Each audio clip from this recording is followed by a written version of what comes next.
A shark can swim faster than me, but I could run faster than a shark. So in a triathlon, it all comes down to who can bike faster.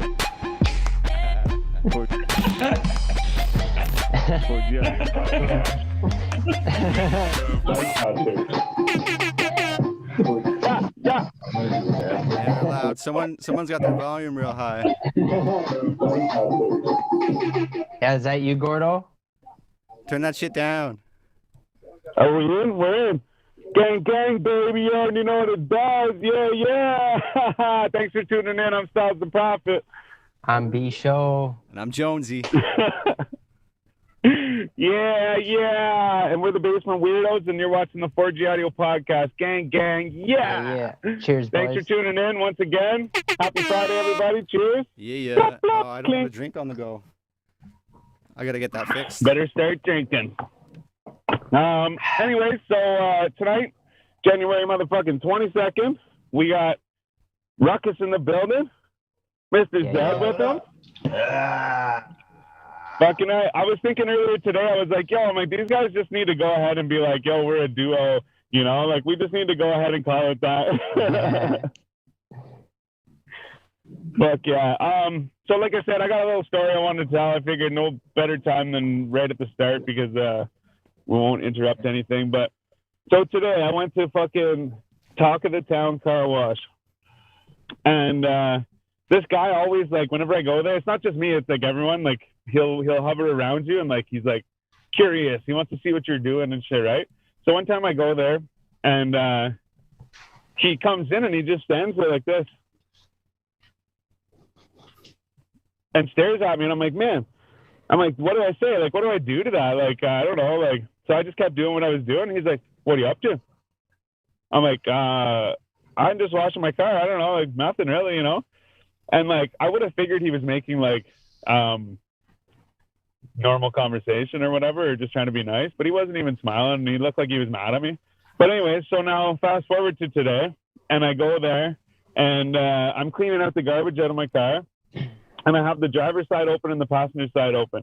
But I'm at the passenger side, and he comes into the garage, and he, like, looks in the driver's side, like he's looking all, like, through my car, kind of, you know, like, looking around. And then I, like, look up at him and just stare at him, like, what? You know, like, and we're just, like, I'm looking at him, like, what do you, like, what the fuck do you want, man? And he walks away. So then I keep doing what I'm doing. I'm like, whatever. And I thought I heard footsteps behind me, but I didn't. So, because I'm like, man, I'm like, if that's him, I'm like, fuck, I'm going to flip out. I turn around, he wasn't there. So I keep going. I'm like, man, I'm like, what a guy. Like, it's like, I'm already at the point where I want to go over and tell him, like, hey, man, if you want people to keep spending money here, don't be a fucking weirdo. You know what I mean? And so then, so anyways, I clean this shit out, and I have one little thing left in my hand. And he comes around the corner, and he's like, how much garbage you got in that car? And I threw it in the garbage can, and it, like, pretty much just filled the garbage can up. And I'm like, I guess just enough. Like, I don't know. Like, but I always say just enough to anything. Like, you'd be like, you know, like, how old are you? Like, I'm old enough or whatever, right? Yeah. But anyways, so yeah, he's like, well, I just want to say one thing, man. He's like, I have to pay for this, like, garbage to get taken away and shit. Like, he puts it in the dumpster, and then he has to pay them to take it away, right? I'm like, yeah, I get that. But I'm like, I also pay you to use this facility and, like, wash my car here, you know? So, like, that goes towards you putting my garbage out. And I never made this point to him, but I thought of this after. I'm like, dude, I'm like, what? You have a vacuum there. I'm like, how am I supposed to vacuum my car without throwing out the garbage first, you know?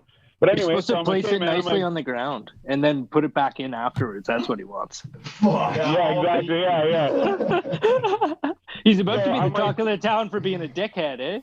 For real, though. And I'm like, hey, man, I'm like, so, yeah, I'm like, well, I pay the money to fucking wash my car here, so, like, that should go towards that, right? I'm like, so, you know what? I'm like, if you want, like, I can just take my money to the other place and go wash my car there if you want, like, whatever. So I started walking towards the driver's side, like I'm leaving, you know? And he's like, no, just listen. He's like, you're not listening to me. He's like, listen. I'm like, okay, cool. All right, go. So he starts explaining to me, like, the long version of how he has to pay for the garbage to go away. And I'm like, man, if you're just going to tell me a 10-minute story about how you have to pay for the garbage, I'm like, you already said your point. I said my point. I'm like, so what is it? You want me to leave, or do you want it like just leave it at that and I'll wash my car? And he's like, no, just listen. I'm like, hey, you know what? I'm like, I don't have time for this. I gotta go. So I got in the car, and he's like, whatever, and he walks away. I'm like, hey, fuck him. So I pulled out $5 and I drove up to him, like, hey, sir, and I rolled down the window, and he turned around, like, here, and he'd like, before he even saw that it was me, like, he just turned around, was like, and started bitching. So I'm like, here, and I handed him the $5. I'm like, here, man. I'm like, there, that's for the garbage I left here. And he's like, no. He's like, you're being cocky in there. And I'm like, well, fuck no. I'm like, it's just, don't bitch at me for coming and cleaning out my car at the fucking car wash. Yeah, seriously. What a boomer. For sure. And like I said before, I've been there. Like the one time he even like came up beside me, I was like putting money in to get the change, and I think I was using a 10 or something, and it wasn't working. He's like, yeah, 5s and 10s don't really work. He's like, you got to use 20s. And I'm like, okay. I'm like, just go away. Like, it's just weird, man. But like I said, that's just something that happened to me today. I had to get that shit off my chest. But it's like I just feel like I'm like, man, I'm like, am I wrong to say anything to this guy? Because like technically I do pay to fucking wash my car there, and I was about to pay to wash my car there. Yeah. But like, it's hard to say in a situation like that. I mean, it can really depend on what kind of person you're dealing with. Some people merit that kind of response, others don't. It's situation by situation. Yeah, true. I feel like he's gonna go home. I'm gonna be the talk of the town. Well, you definitely made some kind of impact on his day. What's that? You definitely made some kind of an impact on his day, that's for sure. Yeah, it's true. And even at first, I wasn't even being a dick. I was just like, well, technically, like, you want to bitch about money? I'm like, I pay you money to use this shit. Like, fucking water and fucking soap, man. Like, chill out. And at the same time, if I wasn't leaving my garbage there, do you not think that business would probably still have some kind of garbage to throw out? Yeah. Any business will have some sort of garbage just from an employee working at it. Yeah, so like, calm down. So I went to the other place and washed my car. But the funny thing is the other place is heated and shit. And so like I should just go to the other place anyways. But I'm just so used to going to this one. I've always gone there since I was young and shit. And like used to go there and fucking smoke weed in there and shit like that. So it's just like that's the place I like to wash my car. Makes sense. Everybody's got those spots. But not anymore. Yeah. Okay. Back in the day, which I think was a Wednesday, you used to have these spots that, everybody, you'd go to that spot. That's your spot. You do the thing that you do at your spot. Yeah. It's true though. Like it's just, so to me, I'm like, I go there for like the good memories and like, wash my car off because it's where you can wash your car and shit. But yeah, I'm like, whatever. And I get it. I did like pretty much fill one of these bins, but if you stomped it down, it's like half a bin. And there was 2 in there. So I'm like, why do you have 2 garbage cans in this one spot? Like, you think I'm going to fill it up with my one car? I might. So that's probably, in my mind, that's probably why he left too, right? Like, but just because I did it, he was mad at me. Why even provide garbage cans if you don't want people to use them? Well, yeah, exactly. Like I said, like, what are you supposed to do when you go to fucking vacuum the car out? I should have dumped it all back in my car and then tried to vacuum it out. I don't know if that would have worked out too well for you. Oh, no, I fucking just fuck up all the vacuums and be like, man, something's wrong here, bro. Start sucking up Timmy's cups and shit. Fucking like trying to into the vacuum. Fuck, I don't know what happened, man. I wasn't supposed to throw my garbage out. Start vacuuming my car. That's all I did. Yeah, also, too, I want to say this, man. One of my buddies gave me this. He's like, yo, bring this up on the podcast.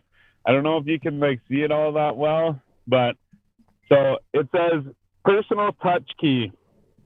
It's for opening doors, pressing buttons, and carrying items. So you put this on your keychain. Oh, okay. I've seen these things. Put your finger in there, and then this little bump can push buttons like your elevator door and shit. And this can, like, pull the door open and stuff like that. Turn handles and swing handles and things like that. The only thing it won't do is like round knobs. Yeah. So you're but he had a bunch of them. He had a whole bag of them, and he was giving them out to everyone. I'm like, what the fuck's it for? He's like, for opening doors and like carrying shit and this and that. I'm like, but I can do that with my hands. He's like, oh, but you don't get COVID this way. So is it like made of brass or copper or something? I don't know. It's like says it holds 20 pounds or 25 pounds. So that makes me think it's probably a light metal. It's like, I think the color on the outside is just a color. Like, I think it'd probably be like a metal color inside. Well, no, I was just asking because like brass and copper both have antibiotic properties. Copper more so, right? So if that had anything to do with it. Pure copper, I believe, is the best, and polished brass also has antibiotic properties in that germs are unable to survive on the surface. Oh, no way. Again, someone correct me. I'd be happy to be corrected. This is just pulled from memory from some article I read fucking back in 2015. So it doesn't say, but like what metal it is, but no, that's crazy. They actually make like these things. I forget what they're made out of, but it's like looks like a piece of soap, but it's like a metal bar or like a metal fucking thing. And it's for like when you're out fishing and shit and you catch a fish and your fucking hands get all fishy and gross. You rub this fucking bar on your hands and shit and it takes the fish smell away. Oh, holy shit. Yeah, but like I said, it's like metal of some sort. So my point is it could be even one of those, like one of those metals that you might be. Again, I'm pulling from something that I'm remembering from an article I read back in 2015 Styles, it's about time they gave you the things I've read since then. You are right, though. It is antimicrobial or antibacterial properties in copper. Okay, so is it just copper or is it copper and brass? Oh, I'm not sure about that. I just looked about copper. Remember when people used to get like baby shoes brassed? Right? Or bronzed or whatever it was? Oh, yeah, bronze. That's right. It was bronze, yeah. Maybe I might even be confusing bronze with brass. I don't know. I personally would be creeped out by that. You know, your parents just hand you your fucking bronzed baby shoes. Yeah. We have these for you. I'd be like... So I'm reading here that like brass contains copper, therefore that's why brass has it's from the has copper the property. Okay, so I may okay, that makes sense. Look at us teaching fucking science. Yeah. You learn something I know we were every going day for a science lesson today, but hey, I'm a sponge. Teach me, man. Teach me. Well, but anyways, what's going on in your world, man? Fucking all this fucking bullshit. I imagine you got some time to work on music.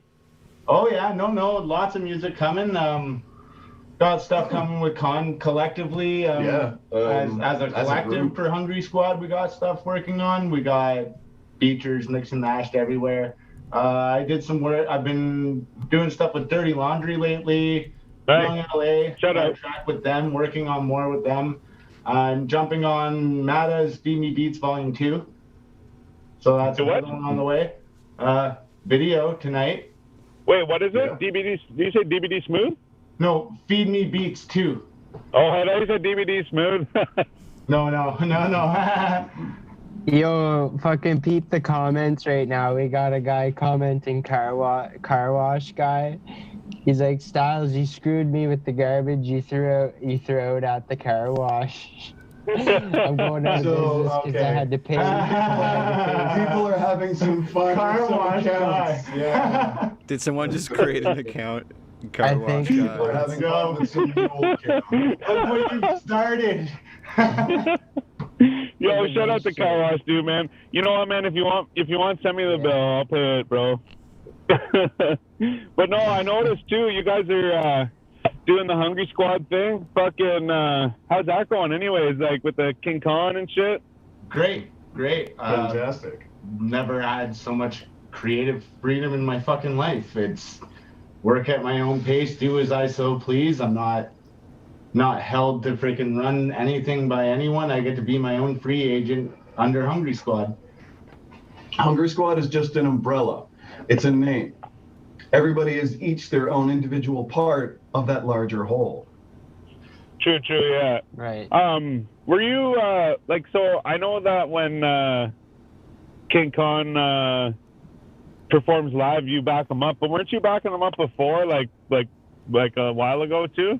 Yeah, no, that started last year. And that. But were you doing it before? No, I started last year. Okay. Yeah, little bit over a year now, but we did a show in Kingston together. And Yeah, okay. For him. it was one of those situations, like I kind of grew up listening to his music, right? He was that generation ahead of me, so he was that local that was kind of setting the fucking staple for the community back when I was coming into it. And so I always listened to his music, so I knew it. And ironically, he then brought it up when we came back here after the fact that no one never was able to keep up to him when it came to backing him. So I just kind of was like, well, I can back. I can see that. I can back your music. And he was kind of in disbelief, like fuck off, can you? And I was like, yeah, no, I can. So I showed him I could. That kind of right then and there, he was just like, nah, no, you gotta be up there. He's like the performance would be better. I'd be able to breathe, and understanding where he comes from, because that's exactly why I like had to have Zed's help when I first started doing solo sets. When you go from working in a group and you've got a verse here, a verse there, a verse here, that shit, okay, you get your time to breathe, no problem. Going through a whole set by yourself, I'm problematic sometimes. Yeah. So yeah. I totally got that. I was like, I'll back that for sure. But then down the line, like, we just kind of wound up being friends in the end of it all. Like, our daughters play together and we hang out more than we do music stuff, believe it or not. Yeah. It just kind of came with the grounds, man. Like, like-minded individuals. Fuck yeah. And like, man, just talking about the like fucking getting time to breathe and shit, it's fucking so helpful when you have a fucking backup, dude. And then I could only imagine when you're spitting like fucking King Kong, like crazy fast and like fucking, you know, aggressive like that you would get super tired. Because even too, I saw a meme the other day where it's like, I forget what the picture was, but it was somebody that was like clearly like on the ground, like out of breath or some shit, you know, or whatever, right? And it's like me, whenever I spit one verse, like start to finish or whatever, you know? And it's like, I actually have a song, and it's like, man, there's one part in it where I didn't record the one bar because when I get to this one part, I lose breath. And whenever I was recording, I'm like, fuck it. Instead of fucking up and like cutting, I'm like, I'll just skip the one line, take a breath, and then like come back in. But like, so whenever I'm on stage, man, I'm so out of breath all the time. But I saw this meme either way. It was talking about fucking basically being out of breath and you're rapping, and I commented on it. I'm like, you should see me on stage, man. Like, so it's totally good to have somebody, and especially when you're fucking spitting like that, I guess. Yeah, originally that's the benefit of what having a group on stage was, right? Even back in my days playing punk and metal. What'd you play? I was a vocalist for the most part. Oh yeah, fuck yeah, that's sick, man. I used to play drums in a punk band. Oh, wicked. Nice. I played guitar. Yeah, I tried to play but way long before the microphone, it was a guitar. We got a band in the making right here. Yeah. Oh shit, man. Fuck, let's go black rock, man. That shit is in right now, man. It is in. Everybody loves that shit. They eat it up. Yeah, the fucking rap emo. The trouble is that everybody knows how to scream sing properly, right? True.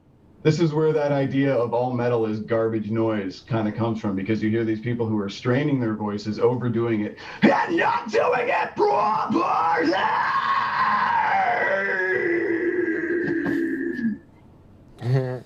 You have to have the proper register. You got to use the diaphragm. You got to breathe right.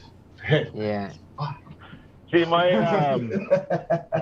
My ex, like my son's mother, she teaches or she used to teach like singing and shit like that, and she had some, like, she would just teach like general like basic singing and shit, right? But she had some guy contact her because she started doing like online courses and shit. So she was like doing like, but it'd be like private, like be like one-on-one or whatever. And some guy messaged her and was like, hey, would you be able to teach me to scream? And she's like, I don't know anything about screaming. And he's like, but the thing is like, it's just singing. Like, you just have to teach me how to sing. And like, cause you, like you said, from the diaphragm and shit. Cause if you fucking, if you just like, the way that most people would go ahead and scream right now would fuck your vocal, or like your vocal cords and shit after a good while of doing it, right? People So get, yeah, like, there's notes and definitely a shit way on to the do it. vocal cords from that. Yeah, you can. And It's MGK real easy had- to damage your voice. MGK had polyps and shit on his vocal cords. He was supposed to basically like never rap. Like basically, if they were like, if you want to do a career of rapping, that's not gonna happen. And he said he went a while without talking and shit like that, and like it went away, and everything was fine. But yeah, you can fuck yourself. That's another part of the process, though. See, what I learned was from a vocal instructor by the name of Melissa Cross. She has a series called The Zen of Screaming, and it teaches from a classical singing standpoint a way to properly metal scream and sing. So doing the proper breathing from what she calls the dump. That feeling that you get in the pit of your stomach when you've got a drop, right? And this, you can go search these videos up. It's a great thing to learn from, even if you're a public speaker or a rapper or a host or anything. He's cracking up over here. Ruckus. Fucking say it. But in all seriousness, in that process, she talks about something called vocal rest. And that's when you're doing these loud screams. For the measure of consistency that you're doing it, you have to do equal parts rest. You have to take the time to not, in between, you have to, excuse me. You have to let your voice rest. You have to do the minimal in between. You have to actually take care of your instrument. Yeah. No, that makes sense too. Like, so you're saying you have to do equal rest as equal scream? Well, in when between? For touring, it's a little bit of different. That's more the kind of thing. Whereas in this kind of situation, performances are fewer and further between. But even every time that you have to use or overuse your voice, you should be taking some amount of vocal rest to get back to at least your base level.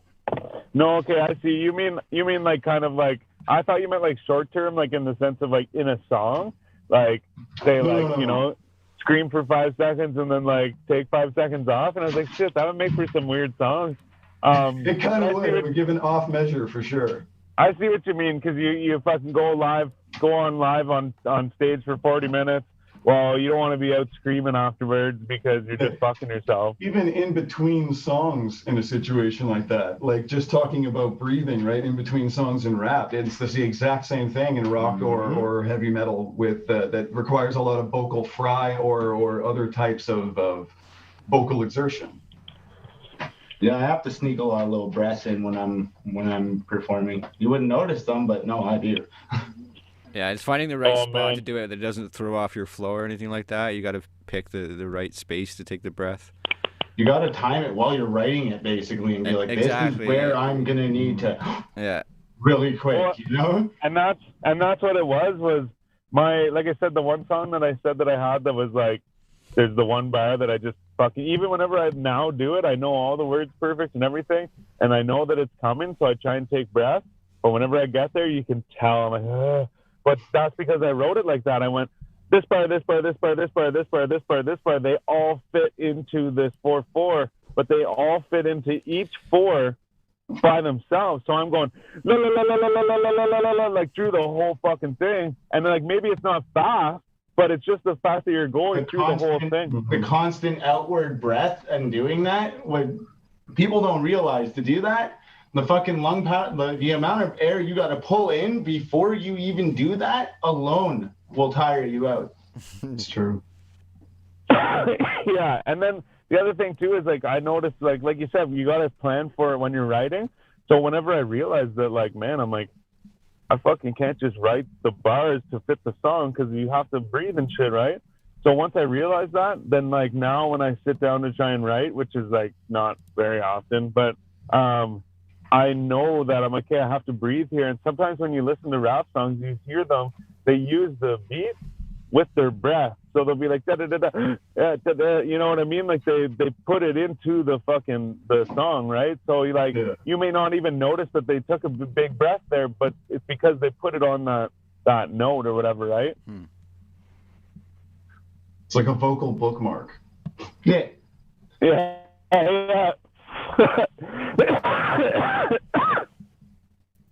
That's how the song I'm dropping tonight, for instance, that one I had to strategically write it to like, I need to breathe here. I need to breathe here. I'm gonna speed it up here because I got to breathe here. Like it was a very quarantine song, very quarantine shot video. Just everything about it screams fucking. Oh, this guy's locked. COVID-19. You know, like I hate you.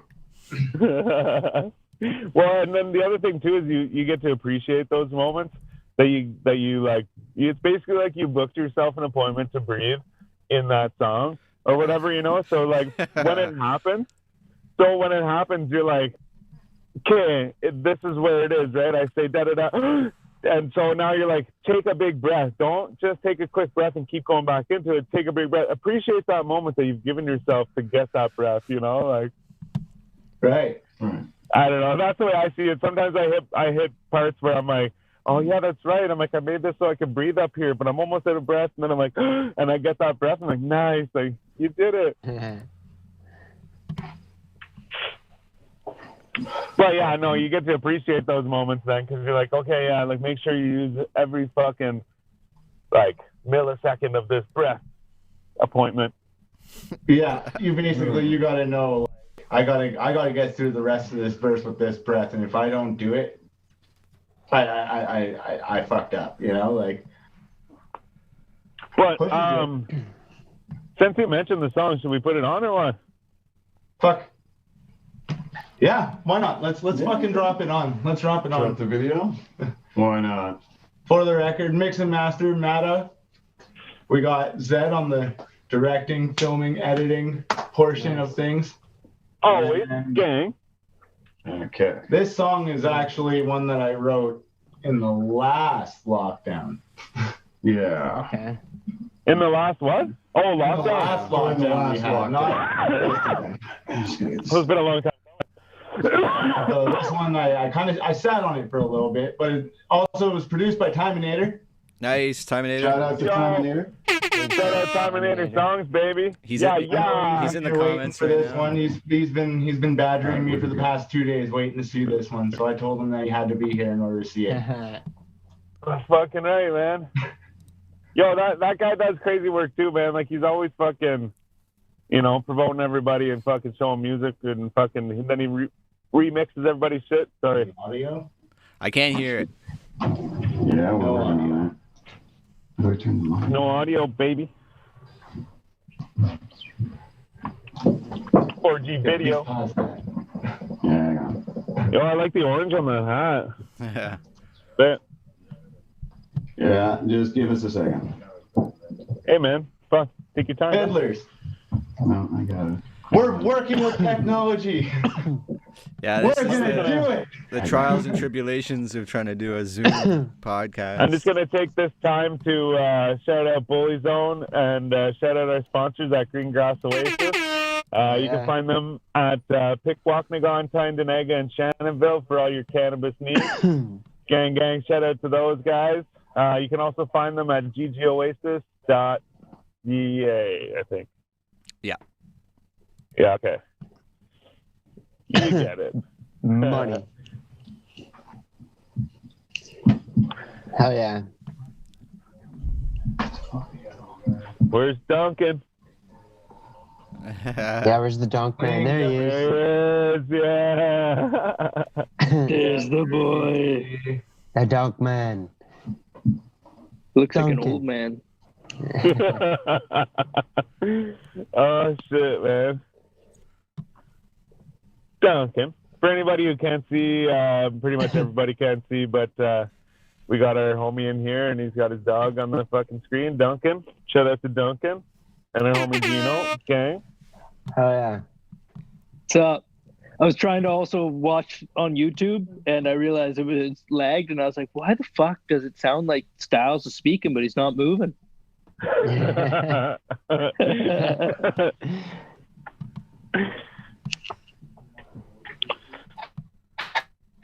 Shit, man. Yeah, I was just out on the ice. They were catching some fish, too, man. Nice big pike. Well, Nice. a nice pike. We won't say big pike, but it was a pike.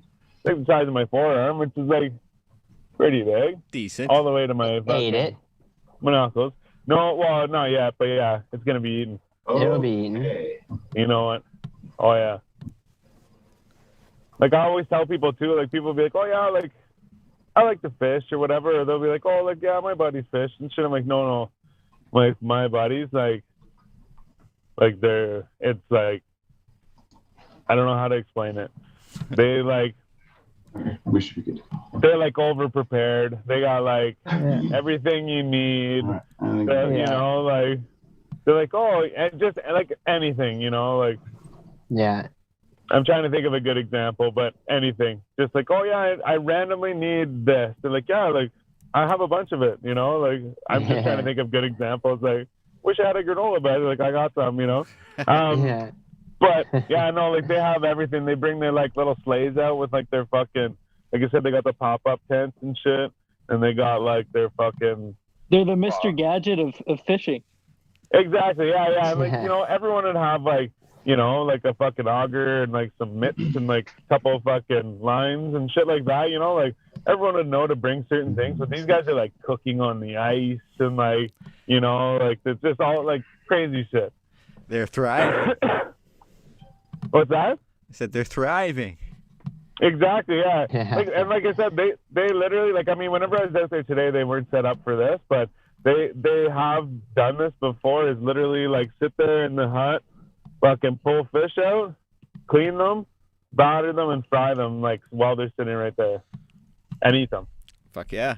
That's how we should all be. I got that video. I'll be living. You got it good. Okay. You know? It's So, gonna I work. mean, like, my point is some people go out fishing and they have their fishing rod and the auger and a skidoo or whatever, right?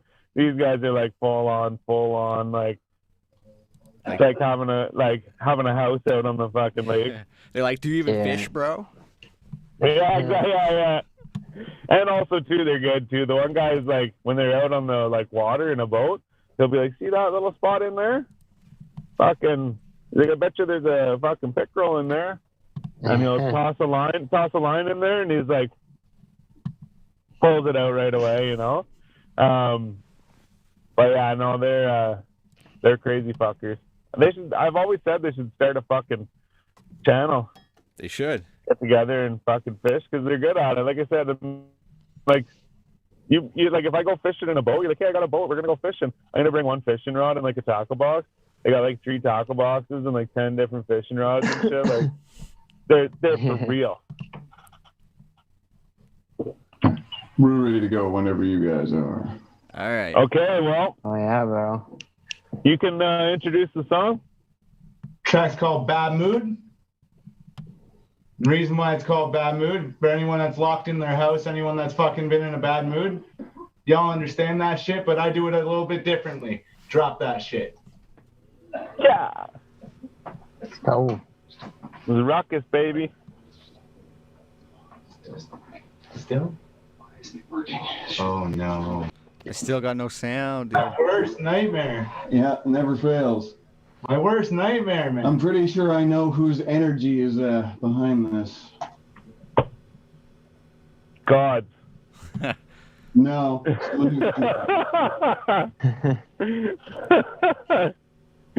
Chevrolet? I'll get it one of these days.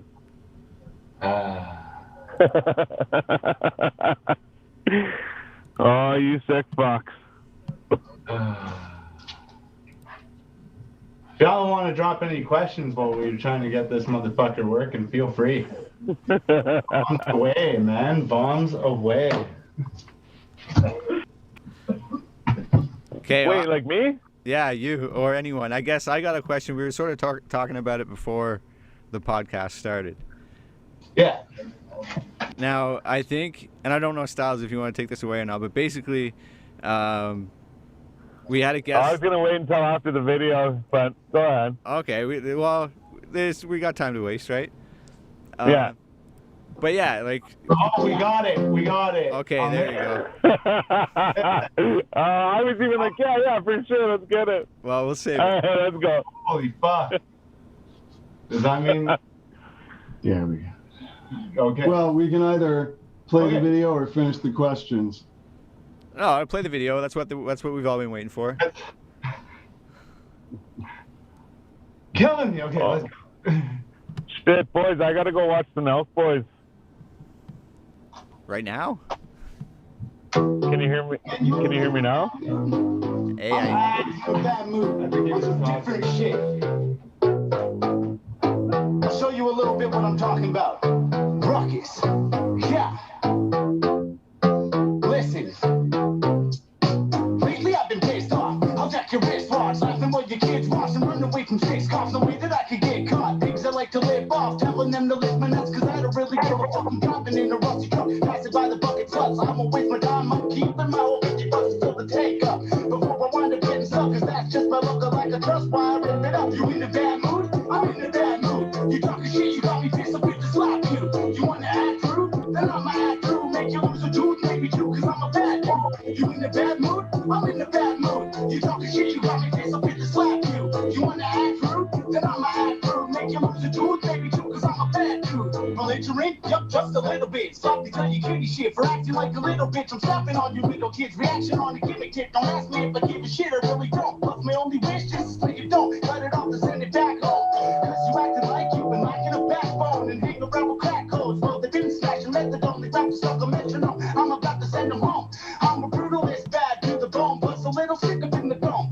I'm the one to hold the grudge and never let it go. When pushing comes to shoving, I'm a crazy asshole. Bringing verbal weapons when stepping your cat's phone. I'm not the one who's stressing and beating your castle. Creeping in the shadows, I came here to snap phones. I'm beating all you ruckus hoes. You recorded this track on a cell phone. You in a bad mood? I'm in a bad mood. You talking shit, you got me pissed, I'm to slap you. You wanna act rude? Then I'ma act rude. Make you lose a tooth, maybe two, cause I'm a bad dude. You in a bad mood? I'm in a bad mood. You talking shit, you got me pissed, I'm to slap you. You wanna act rude? Then I'ma act rude. Make you lose a tooth, maybe two, cause I'm a bad dude. Think that you can step to me, I'll make you bleed a worse recipes. A little person station, you a human centipede. I'm craving the infectious needs. I take the leave of bloody scene, no single chance to run or flee. I'm victim to validity, no really y'all been killing me. Meaning for a victory, I bet that y'all be sick of me. Stuck around to kill the scene while y'all been playing hide and seek, making up your rivalries. Met up with some legends, I wish you could rival me. Your dirty peasant presence was never fine with me. Quick to piss me off, you jock on me rewiring. Known as a tack dog, these bitches are lax off. I'm ripping the back top, beating all your faces off. Maybe we could brawl, you're taking a fall. Pissed that I gained it all faster than the lights of y'all. I bring disaster to your likely cause. Prove me wrong, go some balls, see what happens when you go and piss me off. You in a bad mood? I'm in a bad mood. You talking shit, you got me pissed, I'm to slap you. You wanna act rude? Then I'ma act rude. Make you lose the truth, maybe two, cause I'm a bad dude. You in a bad mood? I'm in a bad mood. You talking shit, you got me pissed, I'm to slap you. You wanna act rude? Then I'ma act rude. Make you lose the truth, maybe two, cause I'm a bad dude. You in a bad mood? I'm in a bad mood. You talking shit, you got me pissed, I'm to slap you. You wanna act rude? Then I'ma act rude. Make you lose the truth, maybe two, cause I'm a bad dude. You in a bad mood? I'm in a bad mood. You talking shit, you got me pissed, I'm to slap you. You wanna act rude? Then I'ma act rude. Make you lose the truth, maybe two, cause I'm a bad dude. Woo! hey.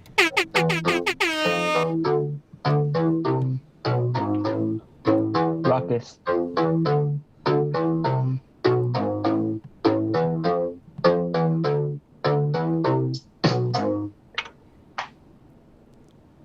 Hell yeah. Hey. Boys, That was sorry, good. I fucked it up. I can't remember I had that problem with my headphones. It happened again. Yeah. Oh Like, yeah. It fucking connects. Oh, you look like you're telling ghost stories.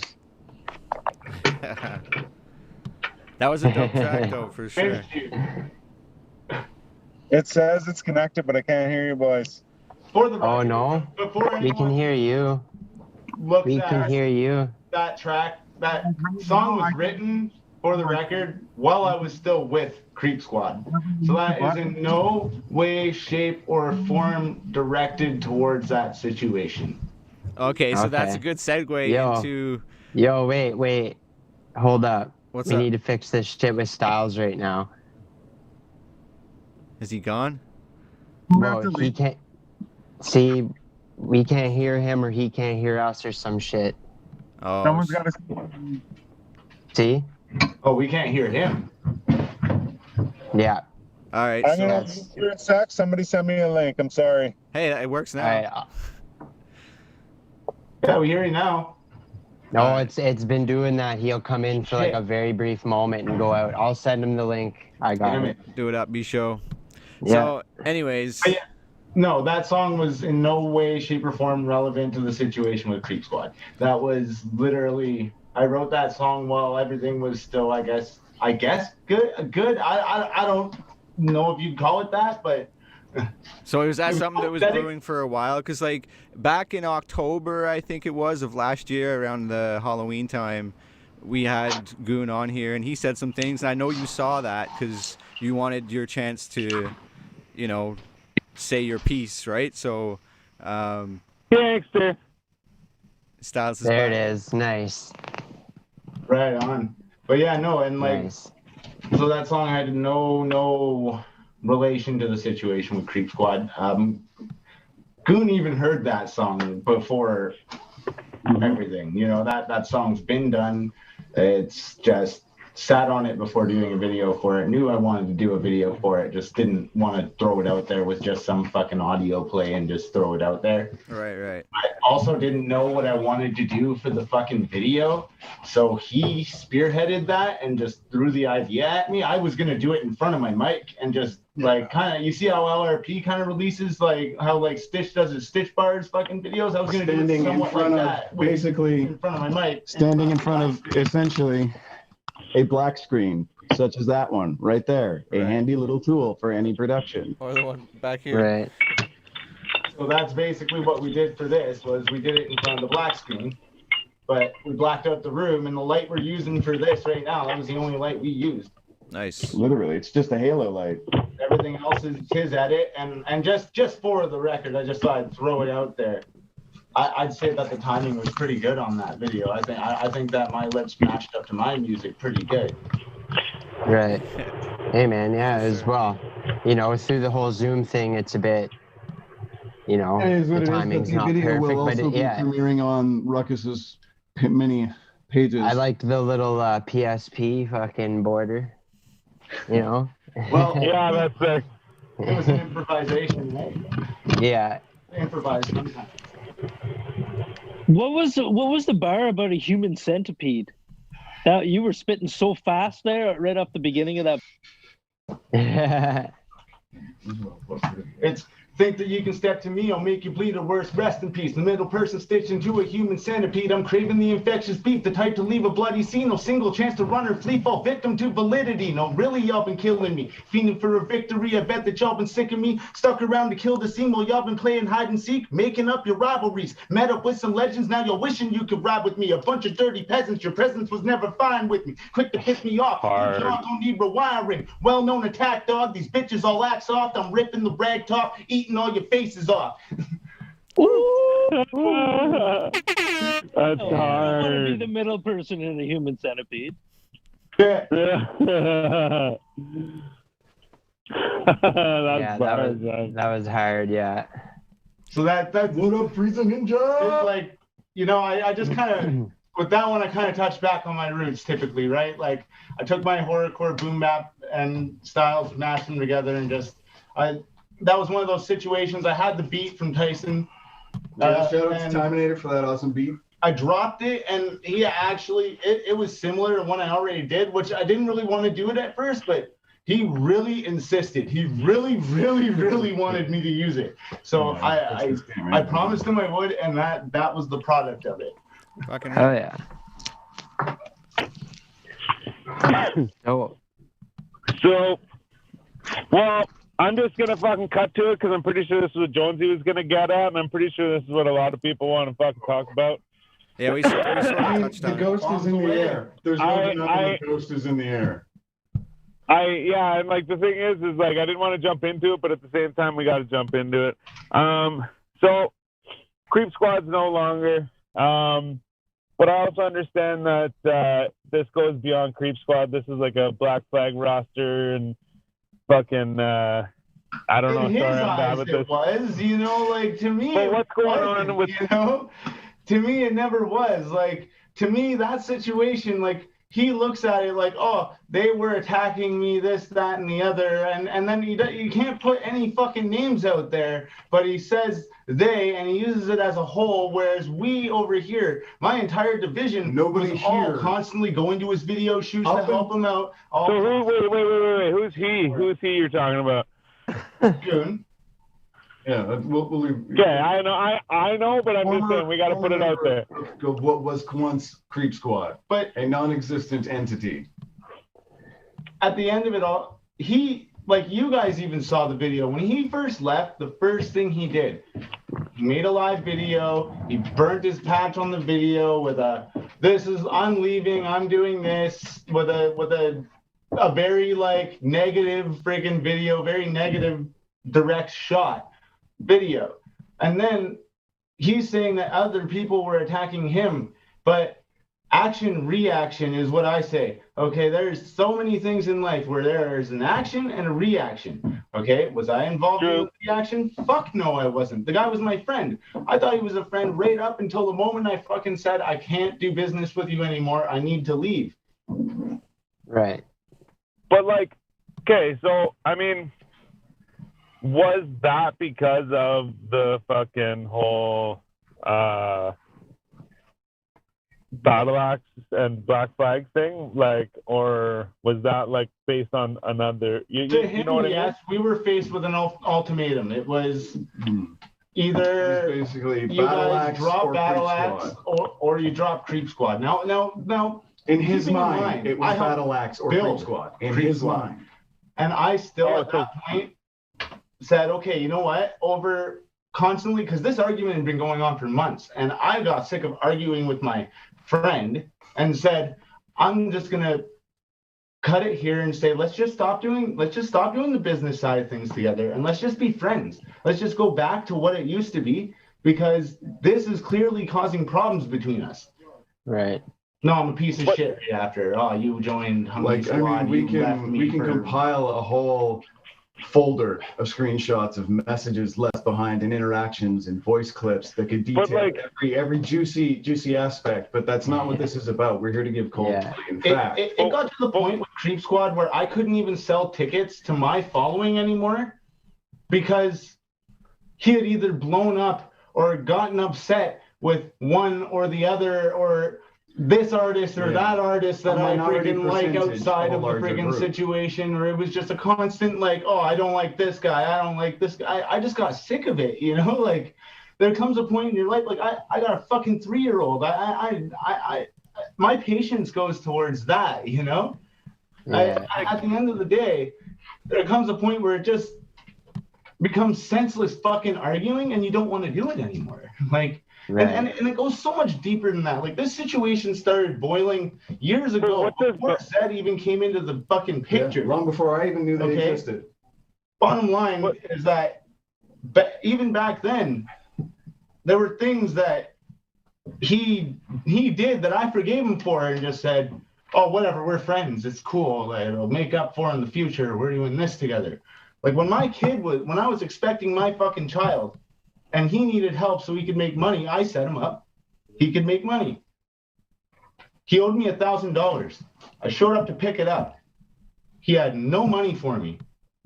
But he had King Gordy on a fucking Sea-Lance beat. Well, I was expecting a fucking newborn baby in a month. I forgave him. I fucking wiped it off. I said, whatever, you'll get it back to me in time. Really, in reality, I was fucked. I had to figure that out. But I said, you know what? It's cool. We're doing all this shit together. Fine. We'll figure it out down the line. This guy, the last thing he ever said to me was, don't ever ask me for anything again. I don't think I ever did ask him for anything. Not once. But like, my thing is like, what does battle axe do? Like in my mind, like you chose battle axe over like creep squad or whatever, right? Or that's what the ultimatum was. It's far more complex than that. The issue inherent with Goon and battle axe, as we understood it before any animosity arose, was specifically between individual persons within Battle Axe Global and Battle Axe Warriors that he had interpersonal disagreements with. It was not the entirety of the society or the movement. It was individuals within, a minority percentage thereof.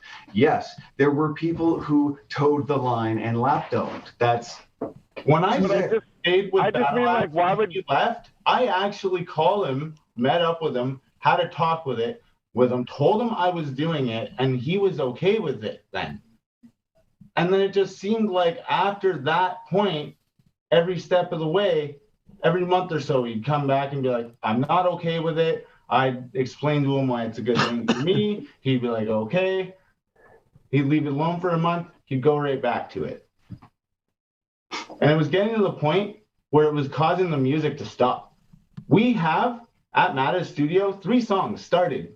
Our voices are on them. Our verses are done. He kept going to Mata's studio and freaking only recording his solo stuff, but not touching the rest of the projects that had been sitting there because he kept out of them. So when we chose to, when I chose to leave, he got implicated in the whole thing. But when I chose to leave, those tracks, I'm paying for them. I'm still paying for them.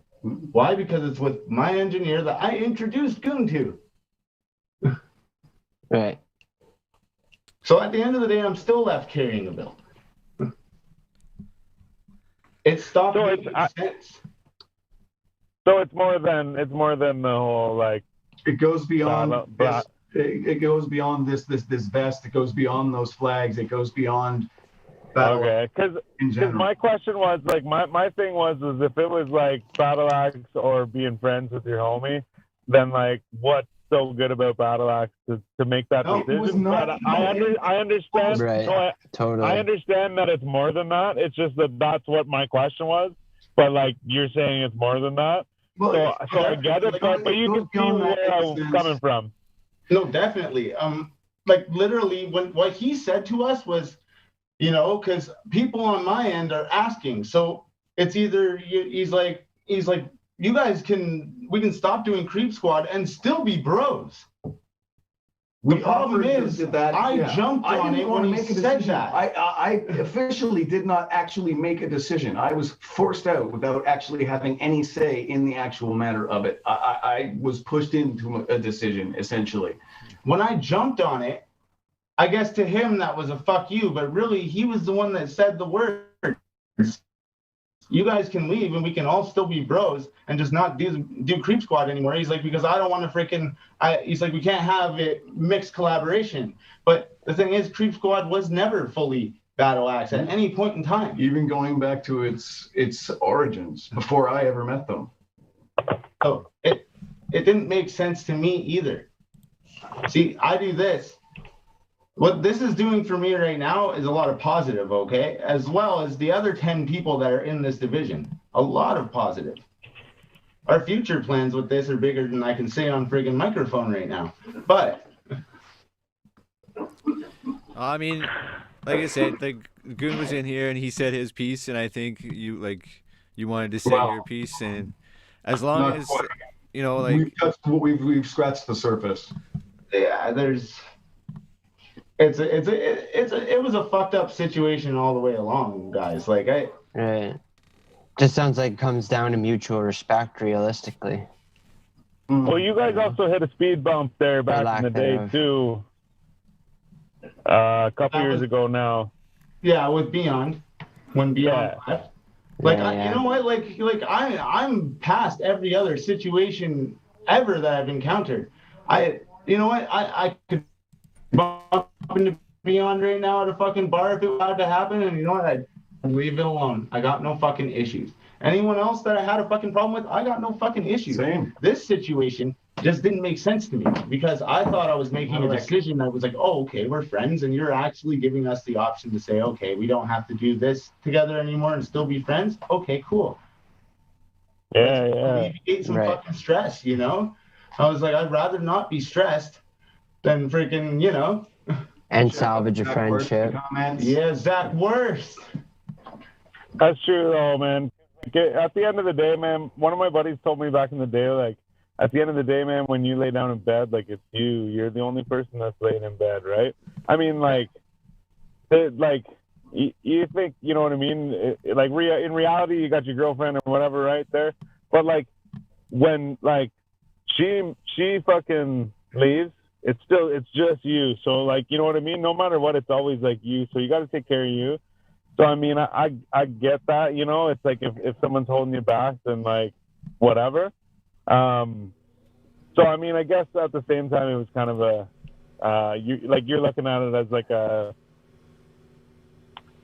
don't know how to say it. I was going to say a responsible decision, not responsible decision, but a decision that benefits you, you know, like. No, it was more so a decision that a group of people. Well, I just meant one or the other, right? I just meant that, what I'm saying is I feel like what you're saying is that you, like, it was hindering you to, like, have this relationship? The stress of trying to produce new material with Creep Squad, the animosity between Ruckus and Goon that had been growing over time, even at the instances in which I came into the picture, which was 2018 Gatineau show. The most I remember about that show is that me showing up there and Rocky Promotions showing up there, between the two of us, were able to mediate what had been a conflict between Ruckus and Goon and beyond, and what I guess turns out to be delaying the inevitable, wherein the animosity that built from there led to Ben eventually leaving. Like, bottom line, okay, with Creep Squad, I was told that I had to follow a protocol. I had to listen to what somebody else said in a leadership position, and there was no fair say. I'm sorry, but at the end of the day, when you get offered the chance to leave a situation like that and just have your friendship back, would you not jump on that? Because I think I would jump on that. Yeah, I think I would. That's what I'm saying, yeah. Yeah, for sure. I'd always want to salvage a friendship first myself. That's all I wanted. And then the very next thing I saw, my post when I left, it was, wish you all the best of luck with it. I like, nothing but the best, all positive. You know, I had no animosity in leaving that situation originally. I had none at all until these posts started getting sent to my fucking inbox by 30, 40 people. And I'm like, yo, what is this shit? Like, I'm sorry, but that's fucking kiddish shit. I wholeheartedly fucking meant, like, I hope it goes well. Like, and that's all you gotta leave it with too, right? Yeah. Shouldn't go any further than that. For sure. I mean, there's no point in stooping to anyone else's level by, like, throwing, like, insults back and forth or, like, whatever, right? Like, just wish the best. I took that situation to freaking try and change the artist I was going to become. Try and fucking dabble in different shit. Doesn't always have to be dark, crazy fucking shit, you know? Like, I did the same kind of music to the same kind of profile for so long now that it was kind of alleviating to be like, well, fuck, I could go write a depression awareness track over here, and then I could fucking jump out over here and do some fucking crazy shit again, like I'm riding a bicycle. Like,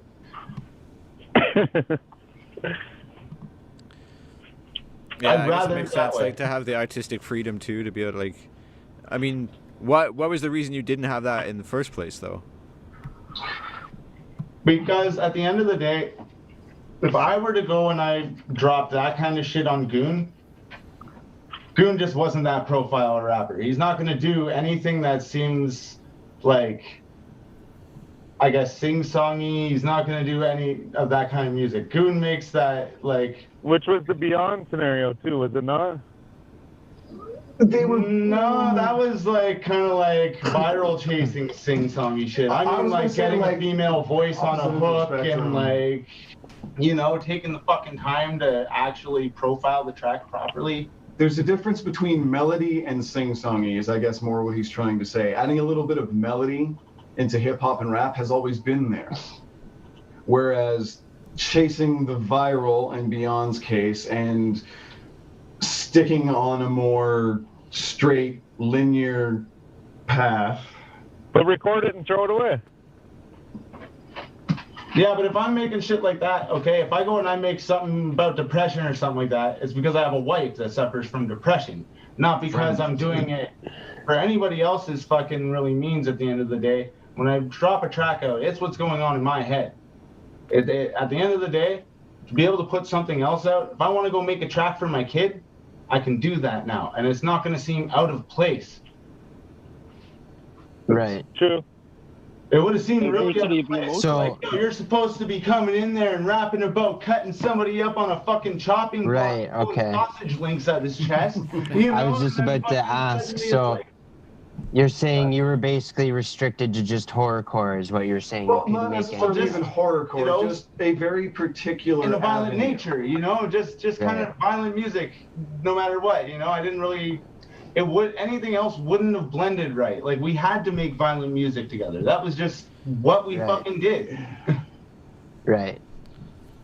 And you couldn't. You should make a track with Mersh. emotions was. Yeah. At the end of the day, it just didn't work. Like, he really swore against that shit, you know. He didn't like that. At the end of the day, you got to be yourself at the same time, right? So. That's all you can ever try to be. And me going over, well, it was like at the end of the day, to tell, like, I was told that I was a founder in this, okay? I was supposed to be a partner, but at the end of the day, when somebody comes to you and says, I have to leave it or leave something else, I was just kind of like, well, you really just showed me that I had no control from square one. And then I started looking back and realizing, like, no, I really had no control since square one. And like, I was like, okay, well, then what's really the fucking point? Like, I had that shit tattooed in my fucking skin. If I wouldn't have done that shit, if I didn't feel like it was going to go somewhere back then, or if I didn't feel like we were friends, or if I didn't feel like we were building something collectively. Yeah, you know? right. For sure. I feel like the whole Battle Axe situation, he let that kind of overshadow things over having the Creep Squatch situation overshadow everything else, like we were trying to do. And it was really fucking hard to keep that going when you go constantly, and every time I talk to Matta and I'm like, hey, so was Goon there this week? And he's like, yeah. And I'm like, well, did you ask him to put his vocals in on those tracks? And he goes, yeah, but he said he didn't want to. Well, why? You know, like, why? He's the one that pushed us to do this project, and now we got 3 of them ready. Why is he doing that? So it just got to the point, like, I saw the writing on the wall, and it was going down, and I was just like, it's sinking. There's nothing I can do about it. I knew that conversation was the next thing to come.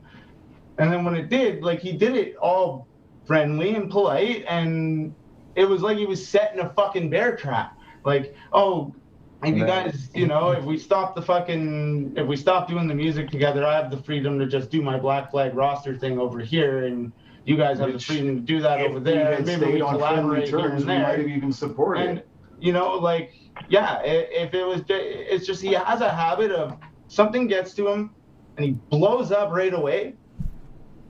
I get that. I'm like that too, but I don't do it in a way that I can't come back from. Yeah. You know, I make sure, like, if I'm going to blow up, I'm blowing up in the comfort of my own home, and no one else is fucking seeing it. No one else knows.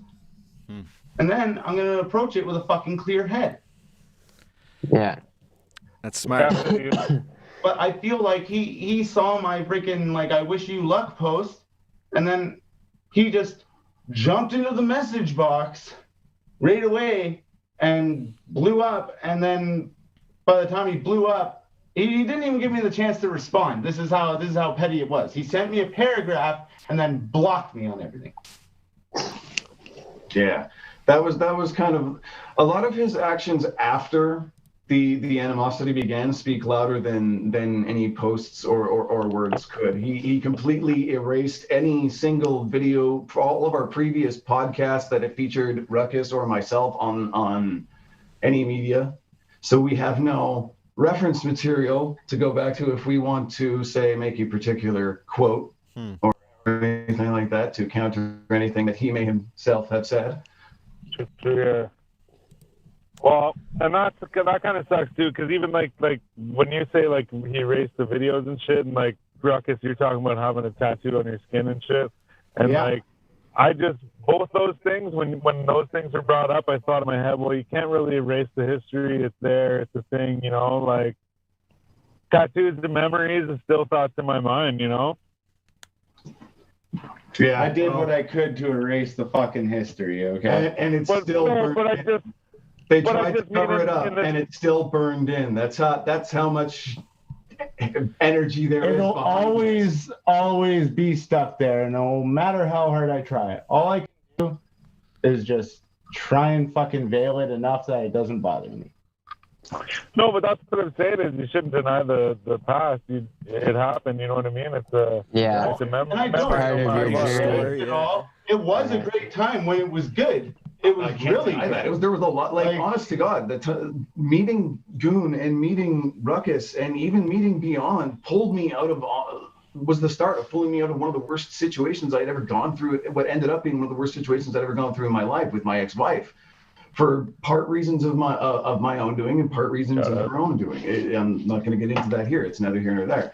But that idea of a positive force, this idea of three minds coming together, all being able to create and having this energy behind it. You've seen our performances. You've seen the energy that happens when the three of us were on stage. Any number of us are on stage. Even when things started going to shit, I never stopped supporting them. When I met you guys, who was the fucking first person I mentioned? What right away? What was the first thing I said? Oh, we do a podcast. We should collaborate. Yeah, that's right. Yeah. Like, I never stopped pushing him. Any connection I met, any fucking person I met in the game, I always fucking brought him with me, pushed him with me, and he made it seem like I did fucking diddly squat for him, which is totally fucking bullshit. Yeah. Wow. And that's what gets me about it. Like, I'm not mad. That shit fucking hurt. I was like, shit, of all the times that fucking you'd call me and somebody's outside your door and I'd fucking run to your door to fucking back you up. This is how you do me type of thing. It was all shock surprise, you know? It was all shock value shit to me. Crazy. Sorry, go ahead.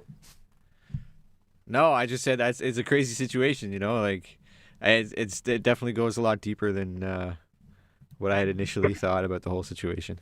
And that's kind of why we came onto this thing to do. Like, this has all just been, in essence, the largest part of the animosity coming from. Like, I don't know if you can see it on screen, but there's like red hot energy even in the air just talking about this. Oh yeah. Kind of thing. We've only heard maybe half the story of half of 2/3 of the story. Like, you know, 2/3 of that. 1 of 2/3 of the story. Well, no, okay. You know what I'm trying to say. It's a small part of the story. Fraction. Yeah. Like, it's just marginal.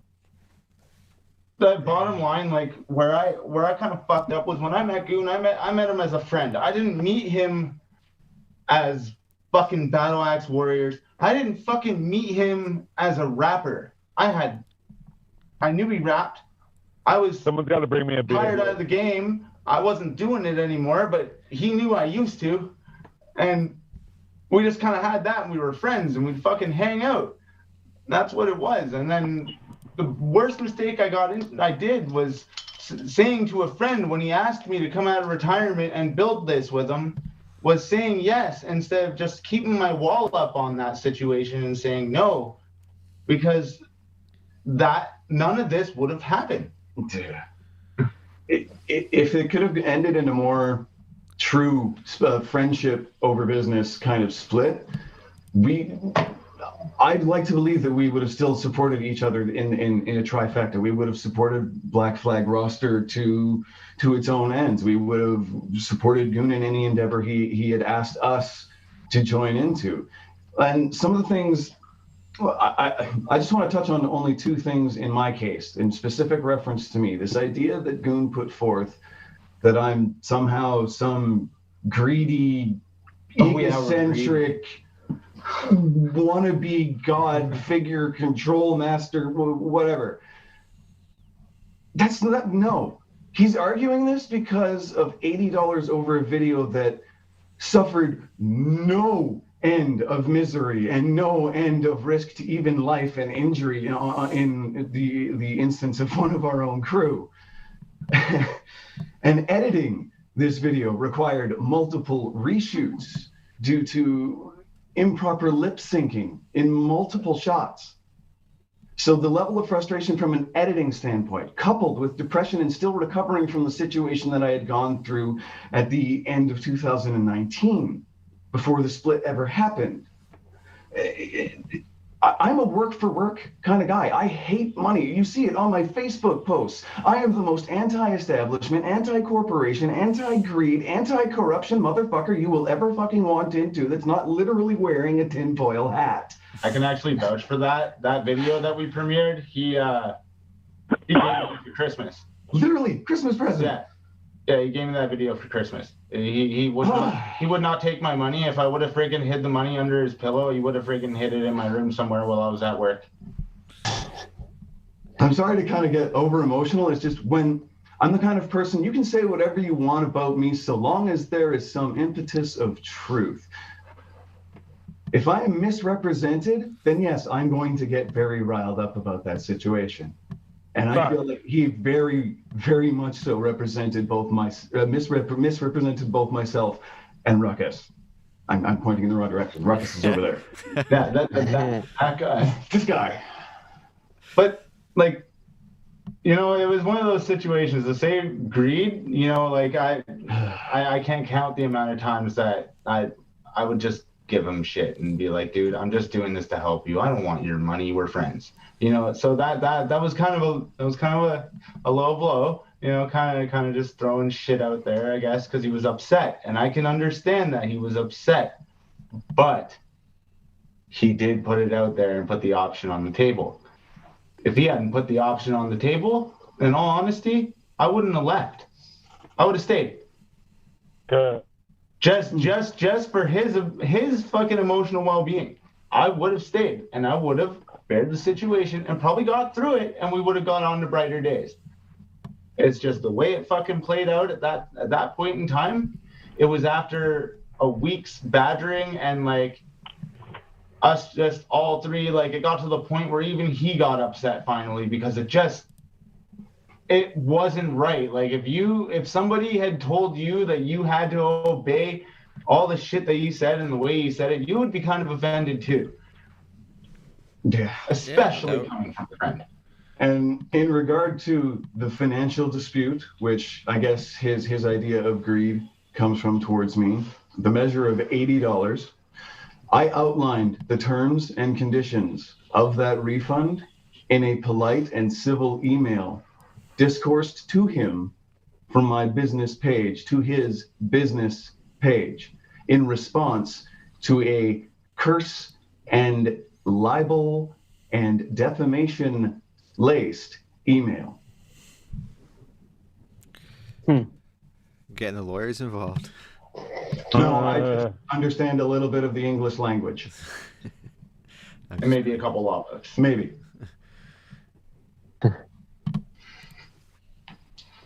Law books are good to read even when you're on the opposite side. Just saying.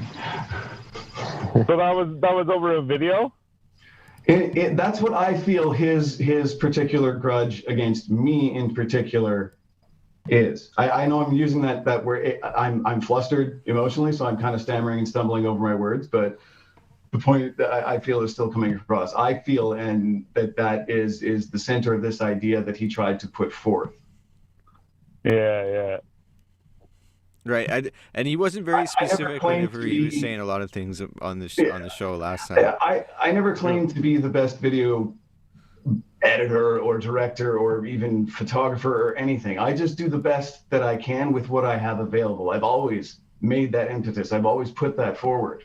I actually, you know what? Zed wasn't even comfortable doing music videos for any of us. The first time it happened, there was a collaboration between Goon and Freeze. And when that collaboration happened, that was when Zed said, okay, well, he's coming into town for a shoot. The budget was real low for the video, and Zed offered to do the video because they didn't have the budget. Which as a friend, that's pretty solid when you know you're not really comfortable with that level of video. It was if I'm correct, it was my first actual music video production. It was. Nice. Okay. And then the second ever actual music video production was the one that you showed up to, Styles. Yeah, the Message to the Haters video with Ricochet in the cemetery. Fucking right. That was a good video, too. That was actually a sick song, too. Yo, that one was fun as shit, man. Everybody who was there, I would like to think had an enjoyable night. It was an interesting story to put across. Yeah, fucking right. Fucking like fake guns and shit running through the cemetery. I was like, I'm not the cops roll up on us. We are so fucked. This is gonna be I'm not saying it's the best quality video. I'm not saying it's ever gonna win any kind of award, but for what it is, it's a decent piece of work. It's pretty cool. For sure. I'll go back and look at it. Well, yeah, man. I wish I would have been doing vlogs back then too, because I would have had a fucking good vlog out of that one. We went back and behind the scenes. That would have been pretty wicked. Styles is just vlogging it. Day in the life of Styles the Prophet. Just like, I just had a music video shoot. Someone goes running by with a fucking gun in their hand. And there's like swords and shit too. Yeah, Ricky with the fucking samurai sword. Like, oh my god. People in the trunk and shit. Fucking chicks painted up like clowns covered in blood coming up from graves. We killed 2 people. Yeah. Yeah. Very, but it was fun. Yeah, kidnapped some people and fucking killed them. Stuffed them in a trunk. Yeah, no, that was a good one though for sure, man. Fuck. Thanks for inviting me out too, man. Yeah, it was great, man. I wish it was easier to do shit like that these days. Right? Yeah. Oh, I know. Cops to be there right away, right?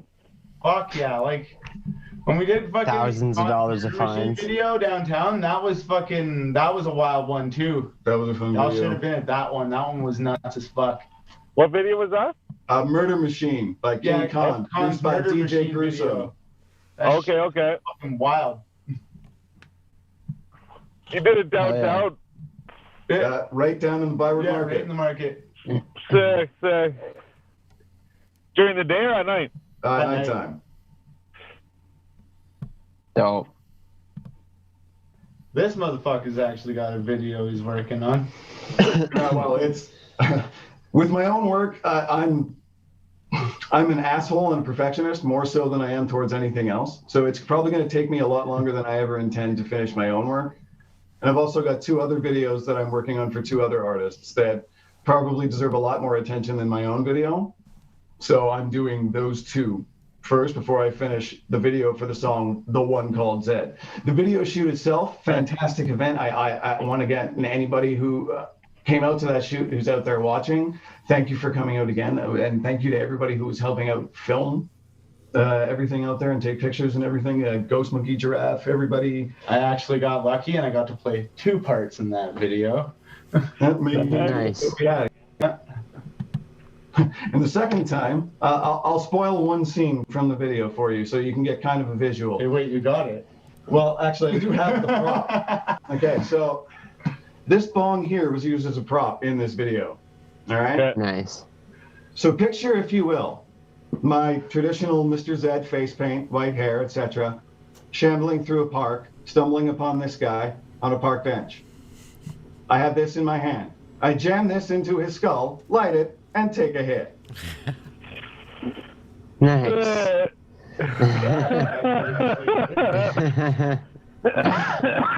Oh, true. I did. Yeah, that is right. They actually beat me up. It'll be cut. Yeah, there was beating him up, and then we put the bong in his head. But the idea is that the visual, the bong in the brain, hoot hoot. That's cool. So how did you do that? Was it like makeup and shit? Like I'm going to be relying on a little bit less traditional means, but the benefit of this bong is that it splits in half. Oh, So I see. automatically, you've already got kind of a good prop to work with for a close-up, right? So when he Right. Yeah. slams it in, you're not going to see the bomb fully because it's so quick to slam it in. So by the time you can make out that it's a bong, it would already be in my skull, and you can have all the effects for it, right? That's dope. Yeah, I'm putting I'm stepping outside my comfort zone for a number of things that I'm trying to accomplish on my own video. The other two videos are also kind of a weird step outside my comfort zone. I'm using the Grand Theft Auto Rockstar editor, where you take footage from in-game and compile it into clips and sequences. I'm doing 2 videos using footage from the game, aligned in like a storyboard, telling like a sequence to the song. Fuck, that's cool. I like that. Yeah. That's cool. How do you do Yeah. that? There's like an app for that or Impressive. something? Well, literally, It's right in game. Yeah, it's an in-game thing on the newer generation, not like PS5 newer generation, but like PS4, Xbox One era of consoles and PC. There's an editor function in the game where you can start a screen recording of your gameplay, and then it saves the clip to either a hard drive or whatever. Okay. The editor function, and then you're given the same kind of tools as a video editor. You can even go in deeper, change camera angles, do all kinds of crazy different effects. Yeah, okay. It's like how in like hockey and shit, you can save the clips and stuff. Yeah. Yeah, but then you can really like zoom in, like you can control the camera view and like rotate it and like. So you can make it look like a movie, right? Like you're a little camera drone flying around your scene. You can be that third person camera in the game, but you're telling a movie-esque kind of story. Right. Yeah, that's really dope. That's cool, I like that idea. I'm hoping that I'll be able to pull them off. One of the concept for one's a little bit simpler than the other. It's just a guy going through town, kind of fucking up anybody he runs into, kind of thing. People bump into him, he fucks them up. It's really kind of cartoony, zany, but very still aggressive kind of thing. And then the other one's more kind of story driven. It's talking about like a life of fast cars and thievery, driving on the Autobahn, stuff like that. That's nice. Fucking right. like high concept kind of stuff. That's cool. Do you think that'd be hard to like edit and put together? Like, how long do you think something like that would take? Well, even with as far as I've gotten on both of those projects respectively, it's been a process and a half just to even learn the editor itself, to get like what's in this weird gel noodle thing in my skull out into physical form. Right. Like I don't even know how long ago either of these projects started, but I've got more on the simple guy walking through town than I do the bigger actiony car chasey kind of video. It's I'd say I've got like 5% of each. That's a good way to put it. Okay. You need a good not like a typical video editor. But now that he's pushed bad mood out of the way, he's kind of focused on that now. So yeah, the less things off my plate, the more I can kind of focus. I think a lot of my problem is that I bite off a lot more than I can chew sometimes. Right. I see that. Yeah. I know what that's. Yeah, it's all the hats, man. No doubt. Yeah. That's right, eh? One hat at a time, brother. Yeah, too many damn hats. That's right. trying to take a few off the rack. Now that we have the ability to just kind of work it, without having too many people, too many situations leaned in one basket, we can take some hats off of them now. Like, there's definitely been a lot less stress in a lot of different ways that is allowed to kind of facilitate that as well. Like, I'm probably gonna go a different route for my next video, alleviate Zed some serious stress. What route that might that be? Yeah. Ooh. Media, I bro. got so many new ones. Like, Dirty Laundry and Young LA are also talking about doing a video for this Beat the Case track that we did like a month and a half ago. They're talking about doing a video to that one, so that'd probably be the next thing on the docket in terms to videos. But like, man, I got like so much fucking shit ready for the booth right now. It's not even funny, man. My pen hand in the past 3 months has just been like, for fuck's sake, take a dump and write a verse. That's how quick I can shit them out, literally. Like, I'm not even joking. Yeah. That's good. You're making use of your time, man. Maybe 4. I've got maybe 4. The fucker, he's definitely got a lot more. Some of them I just throw them away after. I'm like, yeah, that was pretty good, but I could do that better. And I just fucking toss it, and I'll take the same beat, and I'll do it again. And I'll do it better. Man, Tupac, the Machiavelli album, I forget how many songs are on it, but like a good percentage of those songs, like I think there's like 12 songs maybe. I forget. But there's not very many songs, but a good majority of those songs he wrote in one shit. Like, he went to take a shit, and he came out and was like, hey, let's go. And he fucking recorded these, like, it was like 5 songs or some shit. What the fuck, did you live on the toilet? He just went and took a shit, didn't even write it down. He went and took a shit, thought some shit, came back and just, like, spit it, made a bunch of songs. That's gotta be one of those, like, folklore things, right? Yeah, true. Could you imagine you could just freestyle every track legitimately, and it actually came out as like a fucking perfect track every time? It'd just be a machine. But I mean, if those existed, we wouldn't need MasterCard, right? Yeah, true. Wait. Oh, now I got it. Good old master. How many songs did I say were on the album? 12. Fucking right, I guessed it, bud.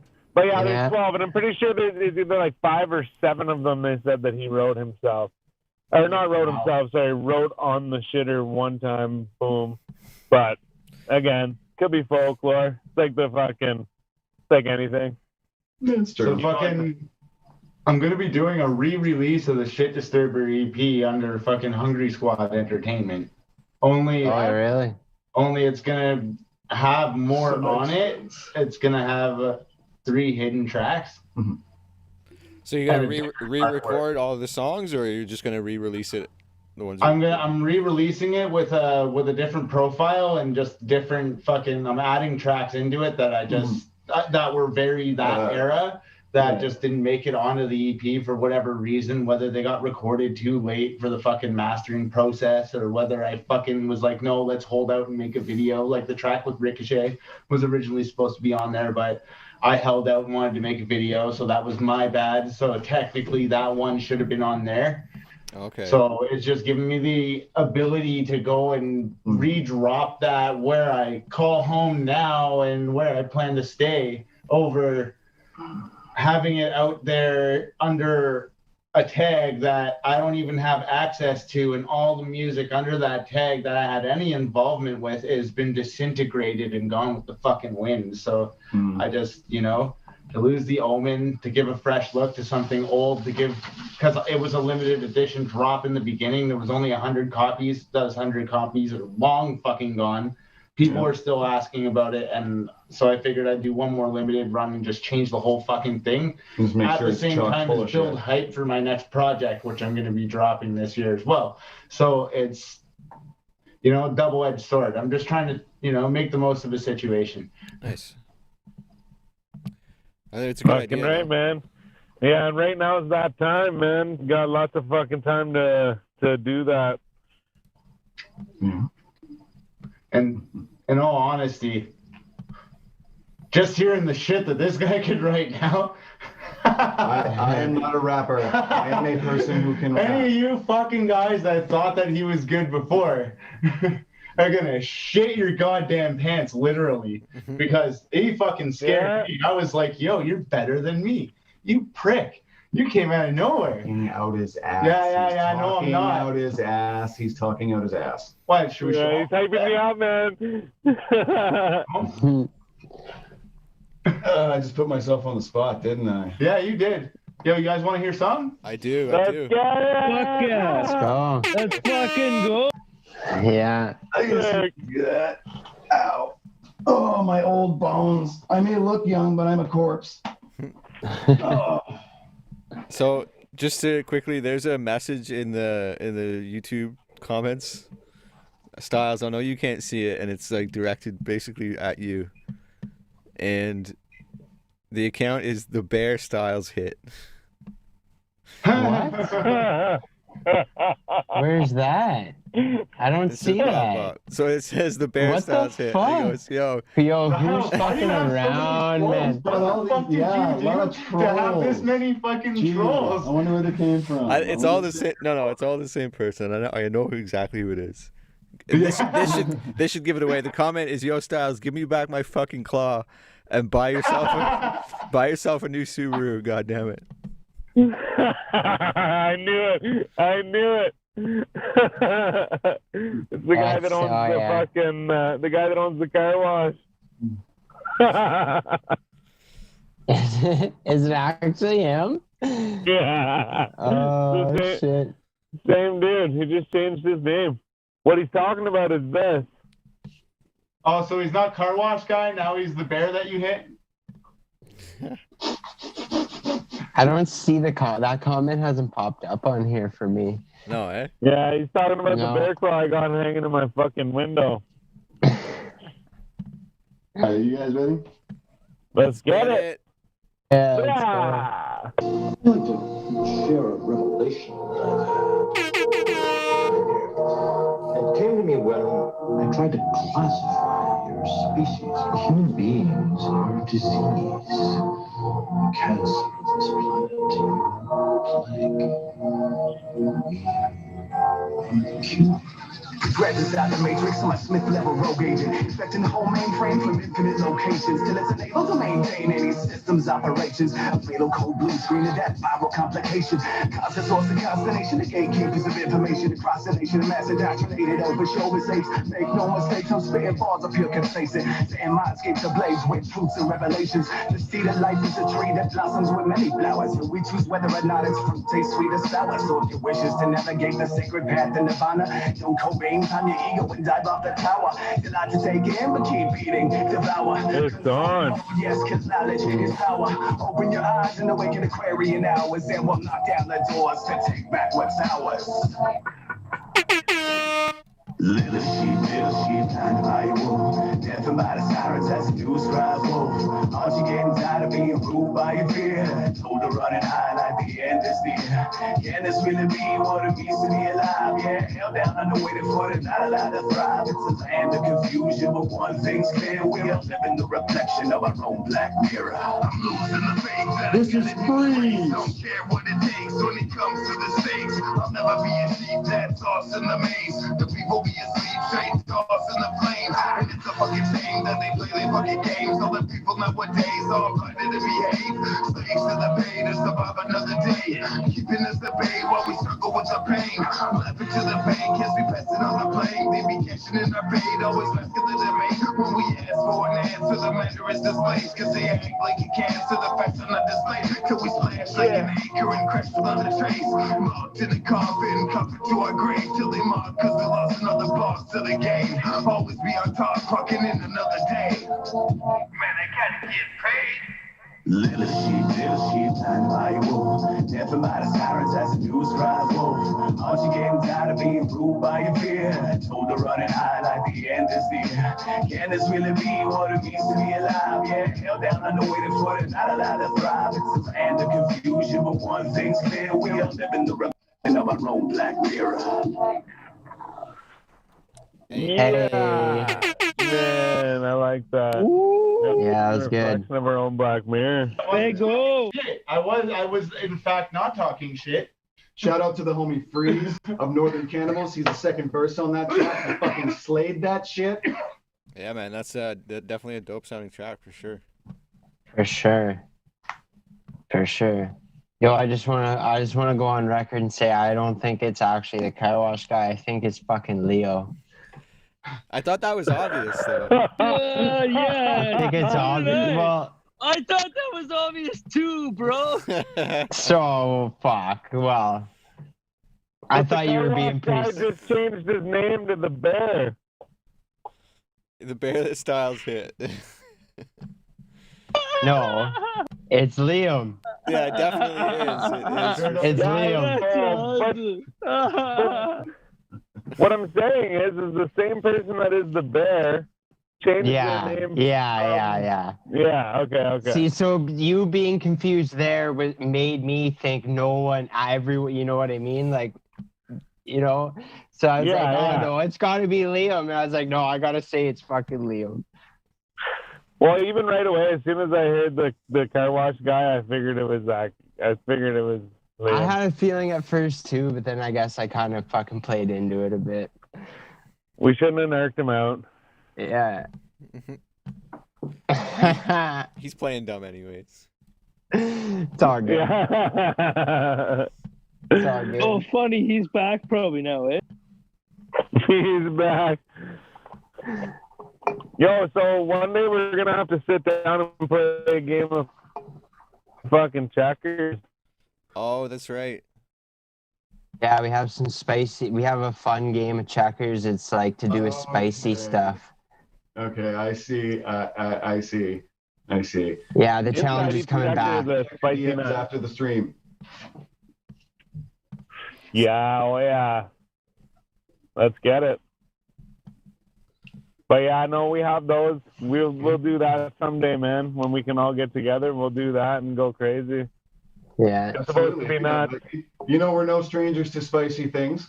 I mean, we've done the salsa challenge before. Yo, we got some hot sauce upstairs right now that'll remove the stains out of your fucking parking spot. No word of a lie. Every time it will melt asphalt. Burn on my gum or my lip. Shit is wild. That's the same. Is that what it says on the label? No. No, that's our personal recommendation. That's just what I said when I tried it because it burnt so fucking bad. Okay, no. So my buddy, we did the podcast on New Year's at his house, and if you look back, one of the daily joints, I threw in a video of us eating hot wings. Man, he has this sauce, and on the label, on the back, it says like good for like chilies and soups and like whatever, blah blah blah. Add a little spice into your food and shit. But then it's like, but if you don't like it for that, you can use it to remove stains off your driveway and shit. No, my God. That's actually a thing. Yeah, that actually, yeah, man. And like I said, Cindy, right? Good minds. Yeah. I'll find the episode that I do that on, because I think I showed the label on it too. But yeah, it seriously says that. So I was like, man, maybe they have the same hot sauce. No, it's called Reaper 51. Oh yeah. Yeah. Well, my buddy has these peanuts right now. They're 13 million Scoville. I'm without saying too much, the next batch of the salsa, if I'm right, should be close to that.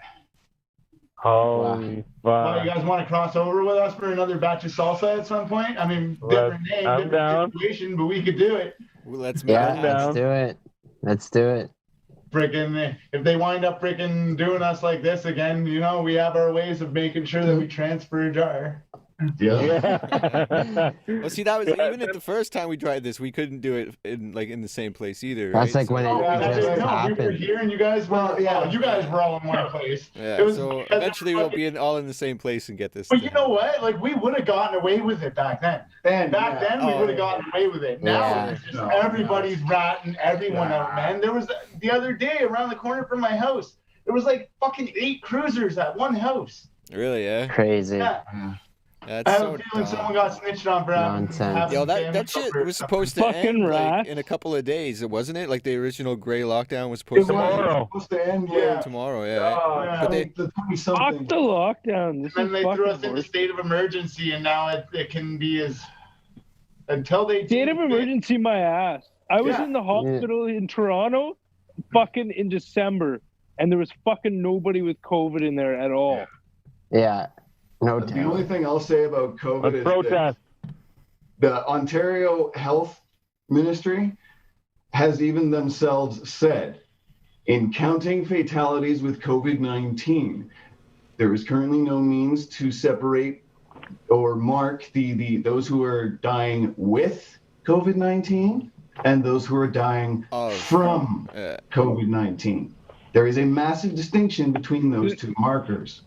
The red zones are all in like old age homes and shit. They fucking let it get in there, and it's fucking spreading like Well, wild. the Ottawa Mission's having an outbreak right now, apparently too. The fucking homeless shelters are getting it now. Yes, the most vulnerable of society, it would seem. Yeah, it's crazy, man. I think, they definitely went above and beyond with all this lockdown shit. And, you know what, I think I've said it before, like in the beginning, everyone was sort of like cautious, right? And we just, you know, like, okay, we'll lock down and make sure the hospitals don't get overrun. But here we are almost an entire year later, and the numbers don't justify the sprawling powers. Quarantine is when you isolate sick people. Lockdown and tyranny is when you isolate and punish healthy people. Absolutely. You have no idea. And when there's different rules for the people that govern, then exactly. All the trips abroad added. We could go on for hours on just this subject alone. Everybody turned into Randall from Recess. Yeah. It's a perfect comparison. I don't get it. You don't know it. He's just a little like rat. Yeah, he's the snitch. Is it just to see? I've seen it, but behave and go in their box, or is it? It seems like a social experiment a little bit. Or like, I don't really get it. Like clearly there is something out there that is getting people sick. We're not saying that there isn't a virus or there isn't. Well, man, the flu vanished. The severity of the flu is gone. Yeah, there's no flu. Yeah, you don't see anybody having the flu because they're just labeling it as of COVID. course. Exactly. Nothing changed between this year or last year and like the last fucking 10 years. Like mortality rate over the years has been the same. Exactly, that's what I'm saying. It's the same. They just rebranded the flu and called it COVID. Yo, I believe that the States had less deaths last year or this year or like 2020 than they did 2019. I mean, I could agree overall. With that. That seems logical. Yeah, a lot more people staying at home, a lot less, clack clack. But even then, but there was more. Some cities had like up like they upped their numbers and clacks and shit. New York City's fucking fucked right now. People are just abandoning it. Oh, yeah. Jesus. Well, it does say something that, though, when they say flu numbers are down because people are wearing masks, but COVID infections are up because people aren't wearing masks. Yeah, it's a weird contradiction. And then the president doesn't even wear it out the window. He announces it mandatory. Oh. Yeah, it's sickening. And then if you think about it, man, out west, man, one of my buddies, he's always sending me snaps of him like at the bar or like him fucking like out doing shit. And I'm like, man, what the fuck? I'm like, I can't even do anything, Like I can. At the same time, like, you're not really supposed to, like. Yeah. Wow. And for how long? Man, it's gonna be extended. Like it's fucked. That's what they keep now doing. It's like. When did somebody else's health become my problem? It's not like I have fucking AIDS. Yeah, and like I always say too, I'm like, I feel like it's like, how is your mental health any like how is your mental health my responsibility? The fact that you're gonna go nuts because I'm not wearing a mask is my problem. That's your problem. That it bugs you that much that you're gonna go nuts. You're That's scared. Your fault. Yeah. You're scared. So fucking relax, lady. For fear to rule your life. It's another thing for your fear to rule someone else's life. Man, I saw so many people this summer whenever it was like, you see someone post, oh, I'm going to the beach, you get like fucking 100 comments like, what the fuck are you doing going to the beach during a pandemic? It's like, I'm not. Where are the dead bodies? I'm sitting in fucking sand. Yeah. Leave me alone. Crowding together in the grocery stores, that's okay. Sitting by yourself by the lake, that's not okay. Apparently they shut the snowmobile trails down too now. Yeah, they did. You're only allowed to travel in your own region. You can't travel to a different like I do. area. A lot of people I know are up north in northern Ontario, so they're seeing the brunt of those travelers from this region moving up there for the snowmobiling and all of that shit. Yeah. It's crazy. They're picking off the city people as they invade, eh? Guess they're the most vulnerable of society. Like, I got really lucky in this shit. My work was considered essential, even though I'm doing floors. I got considered essential somehow. Yo, did you hear about that hairdresser who, instead of she found this loophole that like productions, like movie productions and shit, can still be open. So she turned her clientele basically into people who are auditioning for a podcast or a TV part. So they would come This is in. good to know. So basically, yeah. So she can keep her hairdressing business open by saying these people are auditioning for a show, right? So they don't have to wear masks. They come in and they're just like auditioning, right? So they sit down, they talk to this person while they're getting their hair cut. It's all filmed. There's lights and shit, and like she doesn't ever have to do anything with that footage. She just has to be potentially filming something. It's like prostitution. Yeah. Here, let me fuck your hair. Yeah, no, it's so true. You put a camera in front of put a lights and camera and it's perfectly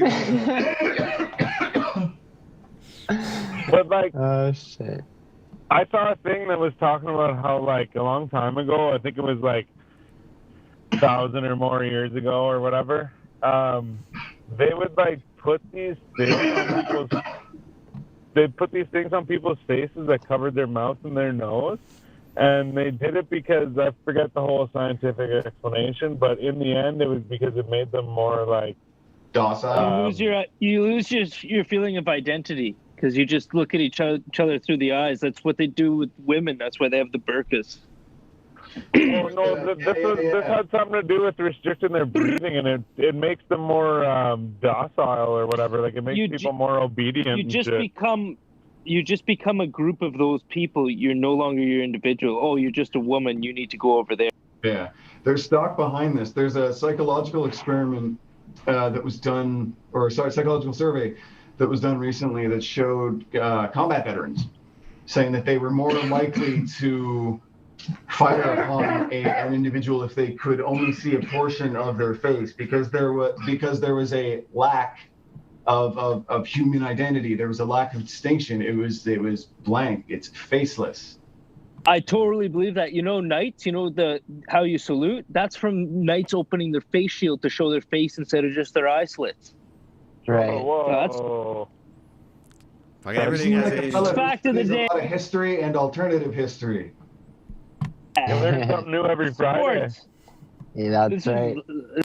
That's like lifting your hat and shit, I guess, Yeah, I guess that would that makes sense. Cowboys lift the hat, lift to the shield. That's crazy. So that's where a salute came from then, G? He left. Yeah, that's what he was saying. Yeah, though. That's what he was saying. I was just going to smoke a bong, but yeah, you're like in the world news is that's how it happened. They just fucking flipped the thing up, and then it just continued on because it was to show the king or your superior that you were friendly, and that you weren't like a traitor. Crazy. And even now, you kind of present yourself like you show your face basically. But yeah, that's crazy. Mm-hmm. The more you know. The more you know, bud. I read a story once that like all through the story it gives like what do you call it, like examples of different sayings and like what they all mean and shit like that. It was crazy. Like a bunch of them, like just for example, like when people would say you're piss poor, it means that you had to save your fucking urine in a pot, and then you would go and sell it to the tannery, and then they would like tan the hides and shit with it. Because you were so poor that you had to sell your piss, so you're piss poor. But then, do you know what? Wow. Well, wait one sec. When people say you didn't have a pot to piss in, it meant that you literally couldn't afford a pot to save your piss to sell the piss. And then it goes on. Okay. It tells a big story about a bunch of things, like Saved by the Bell and like chewing the fat and like all these different things. And the etymology of different phrases. Is that what you're gonna say though, G? Fuck yeah. Okay, yeah. But yeah, no, that's just an example. But like I said, it was just a short little story, but it gave a whole bunch of fucking like different sayings and shit. Whether or not they were true, it was still a good little story. Makes sense. Oh right? man, all sayings start from somewhere. Oh, for sure. Like a wake, you know, like the old like goblets you see back in the day. They had like lead in them, and like so people would drink out of them and they'd get lead poisoning, and they'd end up like when doctors back in that day found them, they'd be like, oh, they're dead, but they weren't dead. They had fucking lead poisoning. They were in some kind of coma. Yeah, they're like suspended animation. They had wakes because if they found fucking Ruckus in the fucking ditch in between my house and his house, and they're like, oh, he's dead. Well, no, let's leave him on the fucking the dining room table for the next week, and if he doesn't wake up, then he's dead. Yeah, didn't they put like little bells and shit in graves too for like people that got buried alive and shit? Exactly that. Yeah. Yeah, and that's okay. So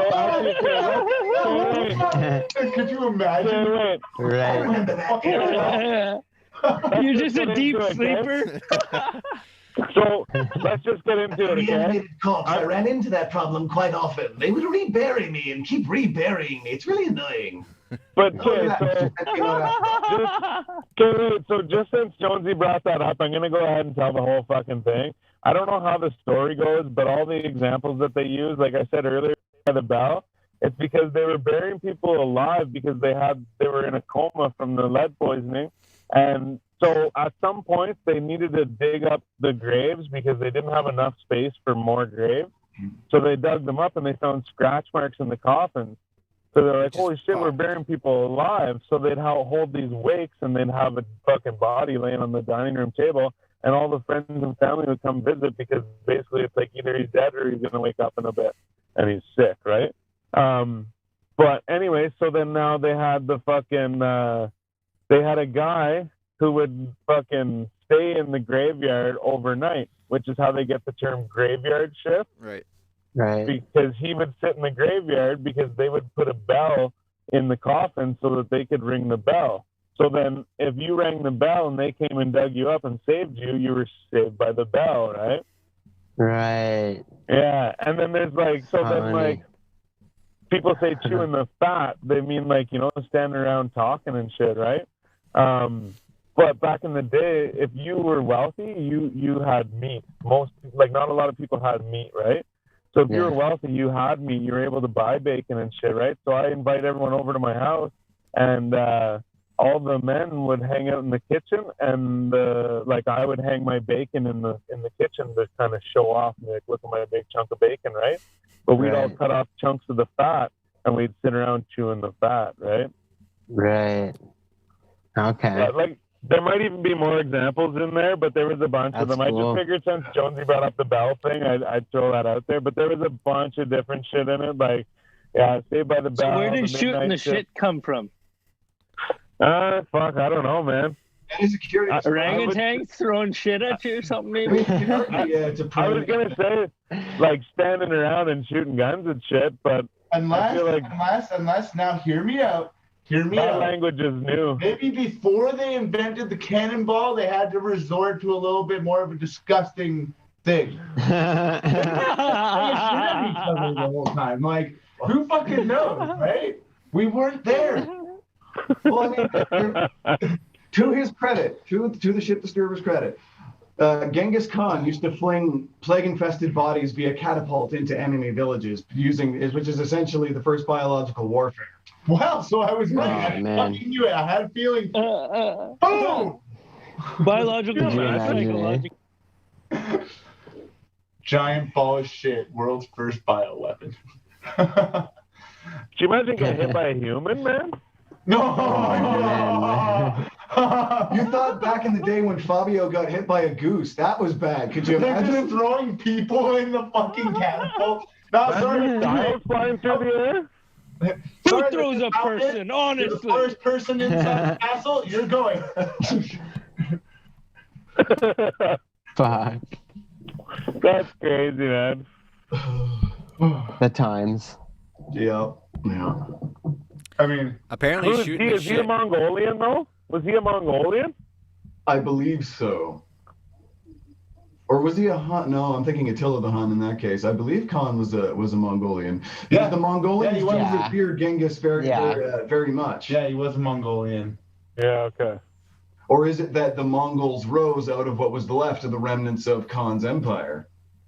Can't like half the world's population be like traced back to Genghis Khan was one of the greatest fucking deterrents for global warming to ever exist in the history. He decreased a massive carbon footprint just by slaughtering a bunch of people.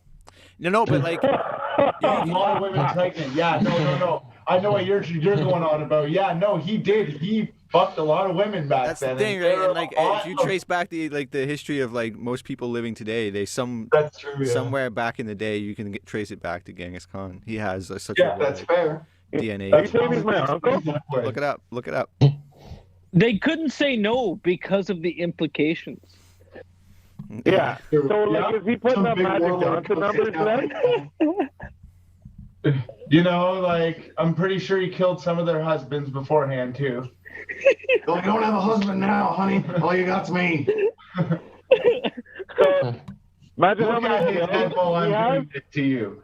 Like, I could only imagine how fucked that guy was.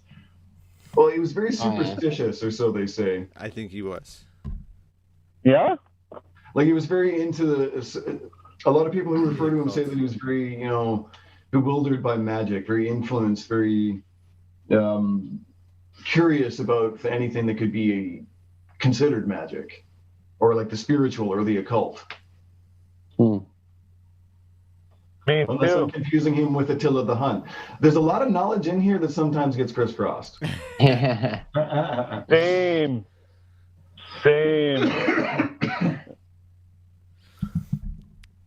I was just trying to read on my the old Wikipedia. Jonesy's pulling it up. Good old internet. Do you see fucking Mercules and what's his name were beefing? Oh, who was it? Benzino. Yeah. He tore Benzino up. Right the fuck up. But Mercules went into Benzino's Wikipedia and like added some shit into it, and it was like I saw that about him beefing with Mercules and like whatever, but it was Mercules added it in there. Fucking hilarious. That's definitely a trolly thing to do too. Like, Merc is a troll though. How do you think he blew up so fast? Like that motherfucker took everybody's hit track and remixed it and made it better. I was thinking of him today, man. I was like, fuck, man. I'm like, I remember too, like, even there was a picture of him with Hobson from like 9 years ago or some shit. And you see it in his face. He's like, he's still a chubby bastard, but he's like young. You can see he's young. Like, young Merc. His face looks less fucked now for some reason. Yeah. It's because he lost weight. I quoted his own song to him whenever I met him. Like that story is crazy. Like I feel so bad for him, but he's fucking. It's crazy that he survived. Like it's awesome. Yeah, he got left for dead. Unbelievable. I used to live in Surrey, so I fucking believe that wholeheartedly. Like that could happen pretty easy out there, man. It's so scary. Shit. Like Vancouver, for real though. I lived out there, and then I moved here. I was like, "Yo, where are all the junkies in the alleys with the needles hanging out of their arms, like back home? What's going on here? This isn't fucked up. This isn't so bad." What is it, East Hastings? Yeah, man. Yo, Hastings is fucked, bro. There's just prostitutes everywhere, junkies everywhere. It's like fucking From what like you remember? Yeah, it's like my kind of spot. World. Like unbelievable. And there's also a beach down there called Broke Beach or Wreck Beach, and it's like a fucking nudist anything goes beach. Some crazy fucking shit happens there too. Apparently, I never went there. Making crackheads out there and shit. Oh yeah. Like they're it's fucked, man. Like this beach, apparently, like they're just fucking all these fucking crackheads hang out on the beach and shit. All these junkies are just sprawled out on that beach too, nude. Like Vancouver is a very fucking different place, man. Super liberal. When you go to Chinatown in Vancouver, you feel like you're in China, bro. Like they have a whole sector of the city that you're in a different fucking country. Or it feels that way. Like, See, and they're I not bet you the Chinese food is good though. oh, it's wild. You want to go buy a fucking duck that was freshly slaughtered and cooked with the head still on it, hanging in a window? You can. But is it a horse-sized duck? Ah. Oh man. Yeah, inside joke. I'm sorry. You will also. You see a lot of fish markets there too because you're right on the ocean. Yeah. It's fucking. Yeah, true. Yeah. But like you can go crab fishing and shit out there too. Like Vancouver's a wicked place. I want that. Yo, I miss it. You know, when I touched down here and I saw snow that first time, I was like, fuck. Can we turn around? What did I do? I ain't got a winter coat. What is this shit? We get a lot more snow, eh? Yo, like out there where I lived, it would hit the ground if it came and it would melt. You had to go up into the mountains if you wanted snow. Yeah. But it's still there in the summer. Where I grew up, what we have now, we would usually get in, October. Freezer Ninja can verify that in the chat, the amount of snow that Northern Ontario gets. No, Freezer Ninja posted something the other day, I think, where it was like minus 50 in fucking Timmins last year. Something like that, minus 50. Crazy. That shit. Oh, yeah. Yeah. Oh, yeah.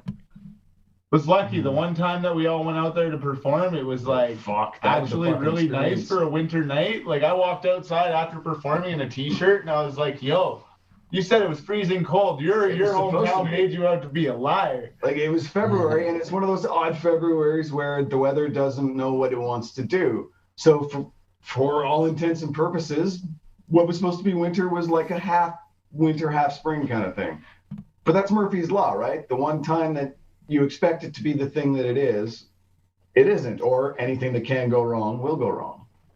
Yeah, you take your car into the fucking mechanic and you say it's doing this thing and it doesn't do it. Or you show your friend, look, my phone does this weird thing when I do this and it doesn't do it. There's something in physics about this too. Observation changes the outcome of a situation, like how they're observing particles, whether they react as a wave or a yeah, you know what I'm talking about. Yeah. If it's observed, it acts as a particle, but if it's not observed, I think that's what you're trying to say, anyways. Is that like the tree in the what forest? you have in your mind influences the outcome. So if you're observing it in one with the idea in mind of it being one way, it ends up going the other kind of thing. Oh, okay. Yeah. I was thinking Or maybe a series of laws. The quantum physics test that they did there, the particle wave test. That like this is past my pay grade. Oh, okay. Well, anyways, it's like this. It's a theory, right? That like all things is made up of matter, and if you're entanglement, quantum mechanics, the things are affected by the observer. Like you said, if a tree falls in the forest, does it make a sound? Whatever.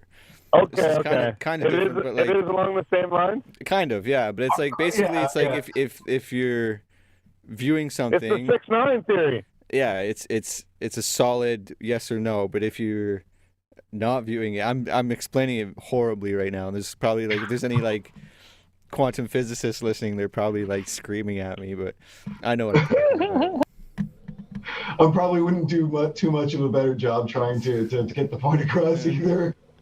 It's the 6-9 theory. If I draw a 6 in front of me and you sit across from me at the table, it's a 9 to you, but it's a 6 to me. Yeah. But it's all about how you look at it. Yeah. Yeah. True. That makes sense. That's right. That's 6-9. That's a whole other topic, man. How ironic that it's the year of the rat. Right. That was last year. Oh yeah, it's no, 2021. It's a new year. Well, he got let out year of the rat. Yeah. Good for and him, though. Horrified for it in the year of the rat. His album flopped hard, and he loved it. Yeah. He owns his shit, but at the same time, like, some of the shit he owns isn't really proper. No. No. I can't find my 6ix9ine shirt actually. Damn. Oh yeah, the rat one. Yeah.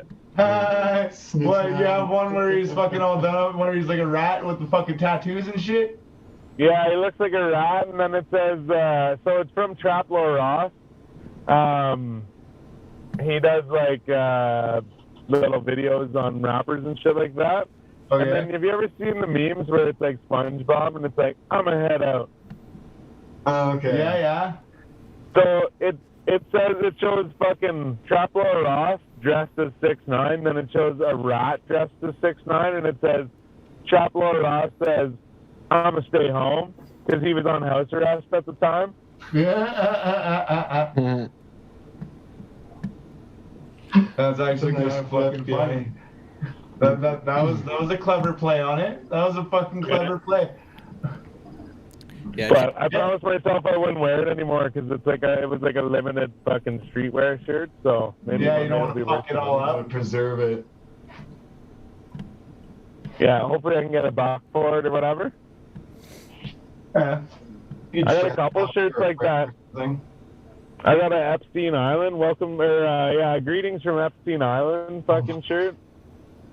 You've always got like the most provocative shit. I love it. But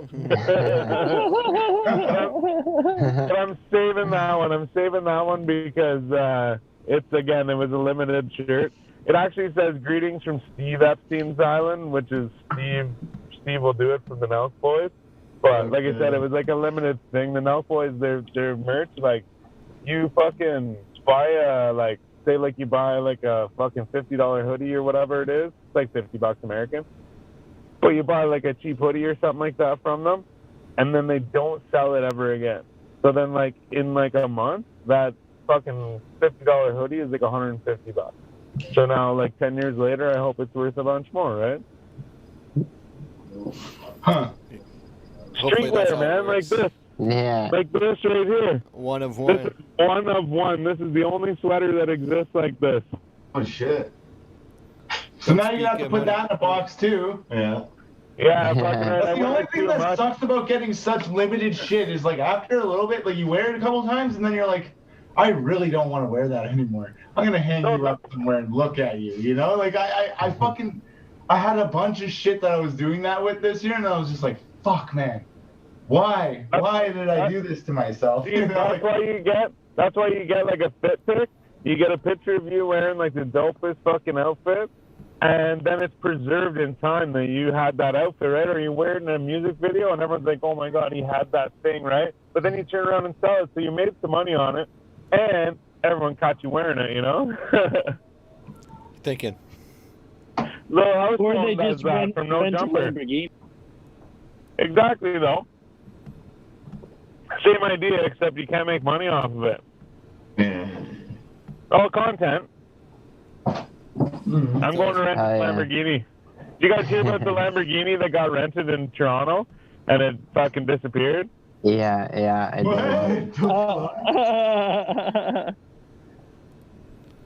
You would have thought that would have happened. Fucking Lamborghini and toasted How it? the fuck? Yeah, so I commented on one of the posts and was like, man, like, don't they have GPS? But apparently there was another post I saw that said that they, like, not long after leaving, like, renting the fucking car, they disabled the GPS and then the car just disappeared. So it's on its way across the sea. Were they from Jane and Finch? I plead the fifth. Imagine that. You just fucking steal a $500,000 car. Like, at least. My client has no further comment. What'd you say, sorry? What'd you say, though? So imagine the guy stealing a car that's that expensive. Like, how fucking freaked out he must have been doing it. Like, Right. fuck. Like, God. Well, they would have had to use a fake name and shit, too. So, like, even at the time doing it, it must have been fucked up. Because there's no way they'd use a fucking Toyota Corolla and their shit in their pants. Imagine a Lamborghini. Yeah. Yeah. And now everyone's on fucking high alert looking for this black Lamborghini SUV. Yeah. You fucking asshole, Zed. It just drops a fucking dumpster fire on screen. What was it? It was a dumpster fire. Ah, nice. Okay, Fucking Frank.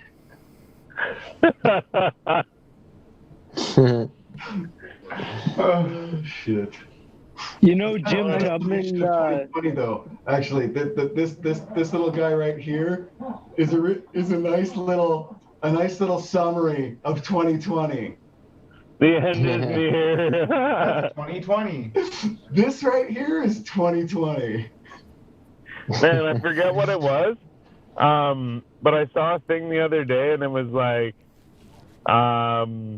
you know how like we start to live in times when the movies predicted shit. You know, like there was like I think it was 2015 was like the Back to the Future or whatever, or like That's what it was supposed to be. Yeah, but like 2021 I think was it has something to do with like robots and shit, like Terminator or something like that, or like I don't know. It is Mad Max. What is it? Mad Max. Mad Max. Okay, they're like this is the year that Mad Max took place, so like what's about to happen, you know, like Soylent Green is next. You want to talk about fucking life imitating art? Who among the group here watched the inauguration the other day?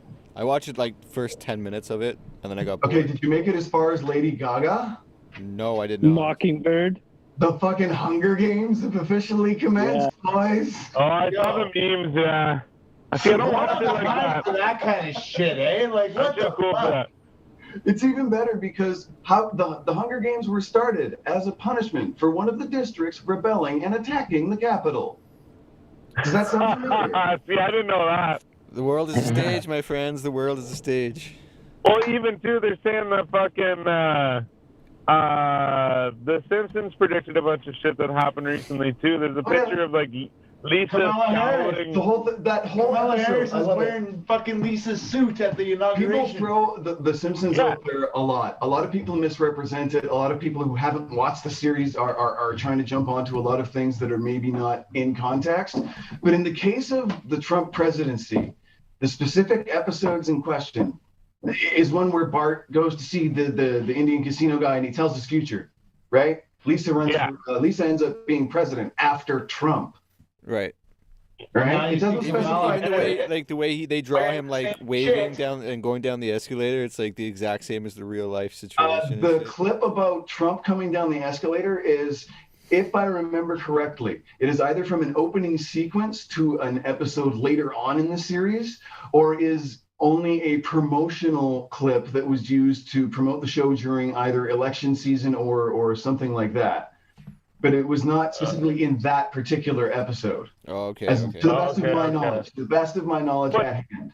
You're probably right. But like, if you want to talk about the Simpsons predicting shit, there's a thing where Homer writes some fucking shit on the chalkboard. It's the Higgs boson. Yeah, I've seen that one too. It's like a crazy equation or whatever, right? But that wasn't discovered until after that episode aired. Yeah, Matt, it's really weird. All of Matt Groening's series are like that. Disenchantment, The Simpsons, and Futurama. Oh, Futurama, man. Futurama's my tie-ins to everything. Yeah, Futurama is the fucking best show. I always used to say, because like show got canceled, I'm like, there's a reason this fucking show got canceled. There's like too much information in the show. Yeah. Oh man, but yeah, no, the Lisa Simpson in the purple suit with the pearls and the pearl earrings, and Kamala Harris wearing the purple suit and the pearl earrings and the necklace and everything, and Lady Gaga in the Hunger Games. There's the Lady Gaga thing is even a somewhat connection to the Simpsons, because there's that episode where she comes out in a bizarre outfit, she performs for everybody, and like aliens fucking land on the Super Bowl. Come see her. One of the greatest tin hat ideas was that aliens were going to land on the White House lawn during Biden's inauguration. That would have been great, eh? I kind of wish that one had happened, but no. What we got would have been cool. I would have been like, yeah, they're here. Teach us some shit. They're still planning that one. You guys build the pyramids, don't lie. Werner von Braun was the one who put that idea out there that the reasons that they would use to put weapons in space would first be Earth-based, foreign or domestic, and then from asteroids or comets flying above, and then lastly from extraterrestrial intelligence or an extraterrestrial threat, whether real or synthesized. The synthesized part comes from the idea of, what is it, Project Bluebeam, an alleged operation that stages an alien invasion using holographic technology or something. You see that Apple? Is it Apple? Oh, it's Amazon. They're going into the space race as well, and they're their shit. Or Jeff Bezos needs to go away. It's called Blue Origin. Another company I just found out about. Oh boy, it's wild times. Like even Orwellian doesn't kind of describe. It's like some weird combination of every just sci-fi and semi-real dystopian novel ever written. That's weird, man. We're like living in the fucking. I think the world ended in 2012, and this is the Matrix. We're living in a simulation. This is all a simulation. None of this is real. This is purgatory, boys. Yeah. All died. Oh my god. We weren't good enough to get into either end, so we're stuck in between. We're stuck here. I'm good with it. It's an endless series of lockdowns. That's what purgatory is. It's just this forever. We make music from our homes and we generate streams. That's the music world for the rest of our lives, and it drives us nuts for eternity. And in the real world, somehow people are tuning into these streams and we're seeing no profit of this because we're in fucking purgatory. Yeah, not a penny. I think I fucking died when I hit the bear, and now I'm in a coma and I'm just dreaming all this shit. Well, maybe we're all shit. Or it's the Batman theory, and you guys are all just a figment of my imagination. Yeah, that's true. None of us are real. I guess I'll see all you fuckers in the gulag, eh? They'll fucking find this video and we're all screwed. We'll be fucking hacking rocks with fucking shovels or something stupid. Not until the spring. That's when the isolation camps, as outlined in the parliamentary requisitions by the Canadian Military Forces, as measures for COVID-19, open in the spring. Woo. I don't want to go to camp. I don't want to go to camp either. I ain't getting that vaccine, so they're gonna be taking me. No, suck a dick, Trudeau. It's not just you can't just blame it on it. Okay, before we go too far, this is the last I want to say on any kind of topic like what we're going on. But as far as politics goes, left wing, right wing, same bird. This is what I said with the wings of the plane and the flying in the direction. Oh, yeah. They can all suck dick. That bird shits on us every day. A good way to put it, man. I agree, though. For sure. Crazy times, crazy shit. Fuck them all. The fucking people who didn't win are always mad, and the people who fucking won are always smug. And then, no matter what, no one's happy. And then fucking the next time it switches, and this guy's mad, and this guy's not. And and it's just like. Canadian politics is a great example of like a snake eating itself. That's all politics. Right. It's a dog and pony show. For sure. That's an occult symbol too. That is true. The snake eating itself is also an occult symbol, but it was an apt metaphor as well. Oh shit. Antlers. Yeah, wild times for sure. For sure. But at least we can do this, right? Right. Purgatory. I'm okay with purgatory. I just don't want to go to camp. Yeah. I don't want to go to camp. Purgatory's fine. Let's continue to do this. Well, if you are forced into any camp, I'll see you there because I ain't getting no fucking vaccine. Yeah, but like the stupid shit is like it makes you wonder, like, what the fuck are they gonna force our kids to do it and then take us?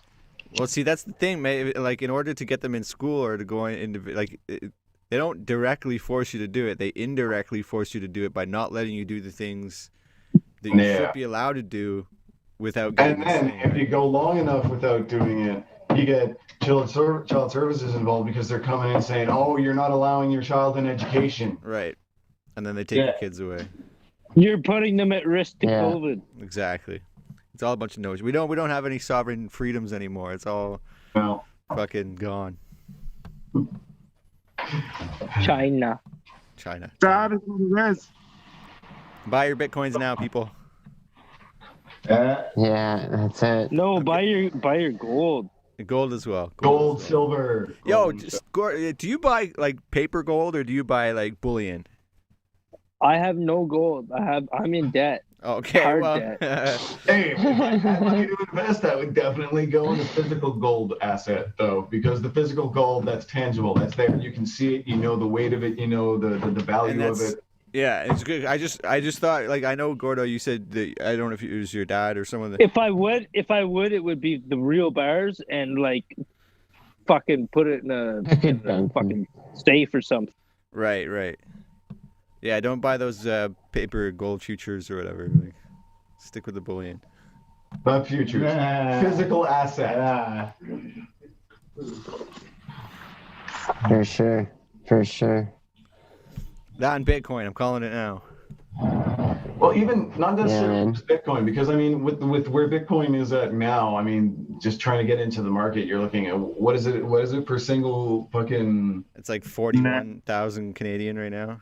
Yeah, so maybe other cryptocurrencies, just the idea of a digital. I really like the whole gold silver aspect of bring it right back to the olden ways, the way it used to be before all this fucking fake money got fucking a little bit of both. Balance. Developed a bunch of debt with money that didn't exist, but it was still being printed. Exactly. They're still fucking printing money. They're still fucking printing it. Yo, Biden $1.9 trillion stimulus thing he's putting out into the U.S. or something like that. Are they trying to devalue it so fucking badly that it's worth nothing? That's how it's going to be. That's why I'm saying get Bitcoin now. Because your paper isn't going to be worth shit soon. They're going to run it into the ground and go bankrupt. The way the American financial institution works, from my understanding and studying, is in relation to the Federal Reserve in particular, is the idea of fractional reserve banking, wherein banks make a particular portion off of every transaction that goes through their server, et cetera, or comes through their hands, right? Same idea in the Federal Reserve, wherein they lend the money to the U.S. government and charge them interest on those loans. Right. The Federal Reserve is in charge of the distribution of currency in the United States. It is essentially a central bank, right? That the Federal Reserve has never been audited. Right. Now, in order to make the idea of inflating a currency to the point where we experience another bust like in 2008 or, God forbid, 1929, it might seem like it's not financially viable, but it actually is, because in a moment like that, when you push it to the extremes and everything bursts and suddenly the currency is worth nothing. Well, as the ashes are being scooped together, all the people who kept all their big assets or kept all their big fortune can come in now and buy up all these little companies that went under, and buy up all these little patents that went under, and buy up all this little technology. Wealth transfer. It's wealth transfer. That's kind of what we're experiencing. We're experiencing the next great transfer of wealth. That's exactly what's happening. And also, we saw a little bit of that with oil. Remember, like, it's a small example of it. Peak oil is the big concern, right? No. When oil crashed this year because there was nowhere to store it. Right. Too much of it. Surplus. So then somebody came in and just got it. Fucking people paid them to take it. Right. Yeah, that was a little bit confusing from looking at it on the outside in an economic. It doesn't make sense for there to be a surplus when we're always talking about like I previously mentioned peak oil and things like that. Like we're about to reach the amount the peak amount. That's a myth. That's a myth to keep the price. It's BS. I agree with you. It's one of those things that people talk about in relation to this, right? Right. Guess who owns Ultramar? Guess whose family started and owns Ultramar? JP Morgan. Why aren't there any pipelines from the west to Canada? Do you think you might have any deals with countries like Saudi Arabia or something to bring? Because in the east they bring their oil in tankers. True. Right. I'm sorry, I don't know anything about it, so. Yeah. Well, yeah, you know, my brother is actually an oil rigger, and he was fucking telling me that when Trudeau went into office and he made all his moves, that it really fucked him over at work, and he had to eventually, like, he got lucky because of his experience. He found himself onto another rig, but he almost didn't. He said a lot of oil riggers lost their jobs because of the Saudi Arabian oil that was being transported over. So now that they have this fair trade going on between fucking Saudi Arabia for oil, they're pumping less here. So as I guess to not use up our resources because they're buying it less from Saudi for less from Saudi Arabia than it costs us to pump it out of the ground. You know who has the most oil? They flooded the market is what happened. The Saudi Arabians flooded the market to drive the price so low that we shut our pipes off to fuck us. So once we shut our pipes off because it costs too much to pump it. True. It's trying to kill the competition is what it, exactly. You were on it. Huh.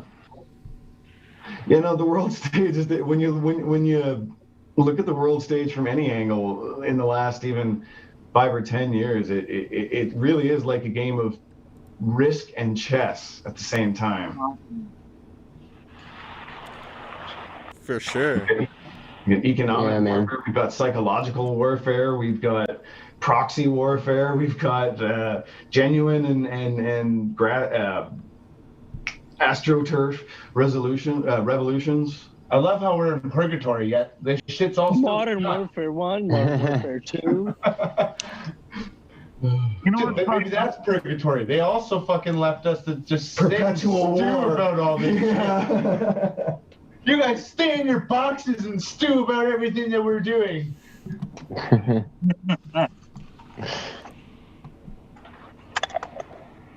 But really, though. Yeah. The way of the world. Heck yeah. Oh man. But you know, well, all we can do is just kind of take it in stride and keep trying to make music as artists and keep trying to grow brands, keep trying to carve out some kind of niche in this world. Do that kind of shit to keep our minds off of stewing about this shit. Truth. That's right. Doesn't mean that what you're stewing about, you can't write a song about it. Yeah, exactly. Actually, to that point, one of the projects coming up with Hungry Squad involves some of that subject matter on my part. Shifty eyes. Nice. I look forward to hearing it. Yeah. I guess at the end of it all, now we're kind of creating more. So at the end of the day, there's going to be a wider band of shit coming out where it's not just going to be under one spot. Like, we're trying to get it to the point where we can release more often. It's just coming up with our freaking stockpile, first of all. And just having a proper freaking format for doing everything again, right? Like, because with our new situation, right, we basically took what we had, what we knew, and then started building it from there, right? Like, you can't really dwell on anything in the past now. It's just kind of time to fucking have fun with it, I guess. Go back to what we came into it for, over it being fucking like a second job. Now it's just fucking, it's back to hobby, you know? Yeah. Well, there's a lot more ideas that aren't being shut down too. Everything is thought out, discussed, and if viable, encouraged kind of thing. It's an actual discussion, whereas instead of maybe I'll think about it and then nothing happens. Right. Yeah. More streamlined. Yeah. And the ability to just like right away, I've just like Young LA hit me up, wanted a feature. No problem. Jumped on it. He dropped Dirty Laundry on the track. At the end of it all, we discussed a project. So I have a side project going with them too. I've kind of just really thrown all my eggs in different baskets for the time being, and I'm just kind of trying to branch out and do a little bit of everything. That's a good idea. Don't spread yourself too thin, though. Like, I'm trying to up the feature list too. And just like, you know, just work with people. Try new elements to this shit, not just keep myself in fucking grounds. Man, the only fucking constant is change. Truth. That's right. True. Facts. Yeah, Yeah. Well, with that being said, what do you guys want to plug right now? What do you guys got coming out soon? Well, like I mentioned earlier, I'm working on 3 music videos for 2 music videos for other artists, 1 music video for myself for one of the singles that I put out last year, which is currently only available on SoundCloud, but is pushing to other platforms. SoundCloud is That Corpse Over There.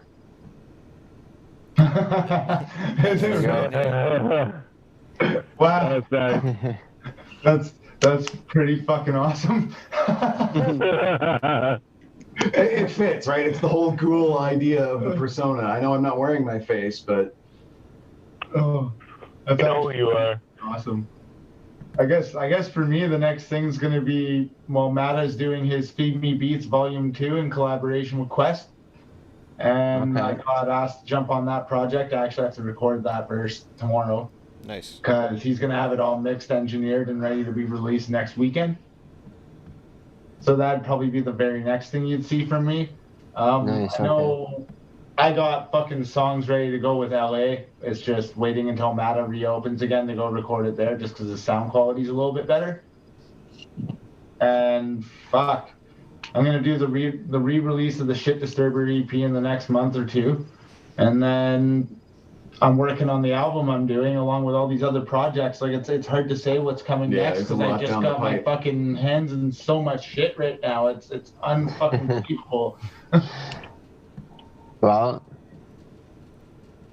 we'll keep our eyes peeled. Keep up the grind. Fucking right. Yeah. Have you guys done the lightning round? I believe so, eh? Oh yeah, I'd assume. What? I'd assume that we've done the lightning round. One round. of the times that our paths have crossed. But if not, I mean, what? It's just where we ask you the questions really quick. Remember? Yeah. I'm sure we've done it with you guys. Oh yeah, you guys. Okay, yeah. I don't know. You've been on like 4 times. But I mean, hey, we can always do another round. It is different times. Maybe some of those answers could change. True enough. Yeah. Your show, guys. All right, let's do it. Let's do it quick. All right. So pizza or tacos? Tacos. Gin or vodka? Gin. I fucking hate vodka. I don't like either, but I can't pick between those two. I'm sorry. Gin's wicked. That shit's liquid panty remover. You drink that with I understand what it does. I'm just saying bro. I don't like the taste of it. I don't like the taste of vodka either. I'm a whiskey guy. All right, whiskey or rum? Wow, fuck that. Yeah, already for both is yeah. All right. Powerade or Gatorade? Gatorade. Powerade. Ooh, all right. Would you rather take a plane or take a train? I'd rather take a train. Depends on if I'm flying the plane or not. If I'm flying the plane, sure. If not, You're a traveler.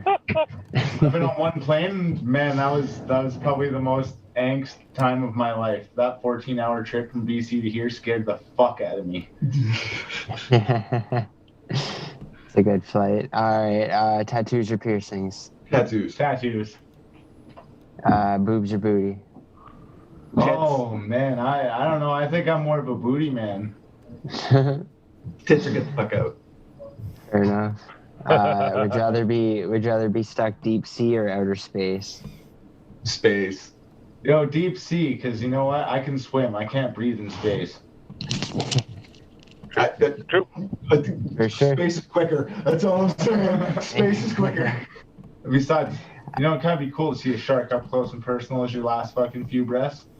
And imagine imagine being the one human saved by aliens. Sorry, we're getting off track here. Yeah. All right. Would you rather never laugh again or never use your smartphone again?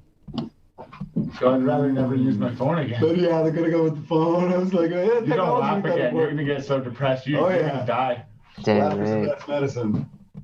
Damn right. Okay. Would you rather be gossiped about or never talked about at all? You know what they say? All publicity is good publicity, and if people are talking about you, well, hang, people are talking about you. Yeah, I guess I have to agree because not talked about at all. Well, then that would mean that nobody gave a flying fuck about you at all. Exactly. There you go. All right. Would you rather forget who you are or forget who everyone else was? I mean, I'm antisocial as a motherfucker as it is, so neither option really changes anything other than I wouldn't know who I was. That's a hard one because you forget who you are, then are you going to remember everyone else anyway? That's another True enough. You know, but that's also hard to say because when you have kids, right? Like, that makes it pretty fucking tricky. Stop it. I know two of y'all. For sure. Okay, come here. Hey, come here. Fuck, man, that's a hard one. I can't even answer that. You got me.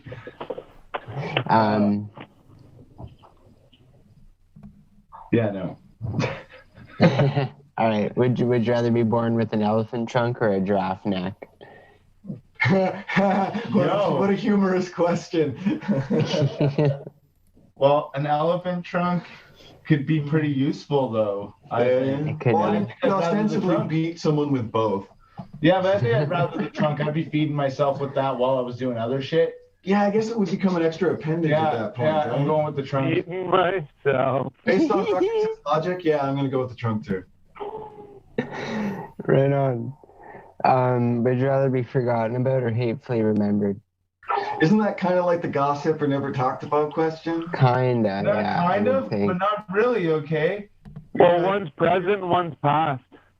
If you're forgotten about, you know, you're just forgotten about. And the other one, well, that's pretty hated. You know, I'd rather... Hated does mean you've made more of an impact on somebody. It means you really got nice and under their skin. Yeah. Because hate is an intense emotion. Yeah, hate's a strong word. Intense as love, yeah. Hate is poison. Yeah. Yeah, I know. I'd rather be forgotten about. You don't want to forget who I am. It's okay. It won't bug me none. Man, they hate me because they fucking miss y'all, okay? All right. Would you rather fight 100 duck-sized horses or one horse-sized duck?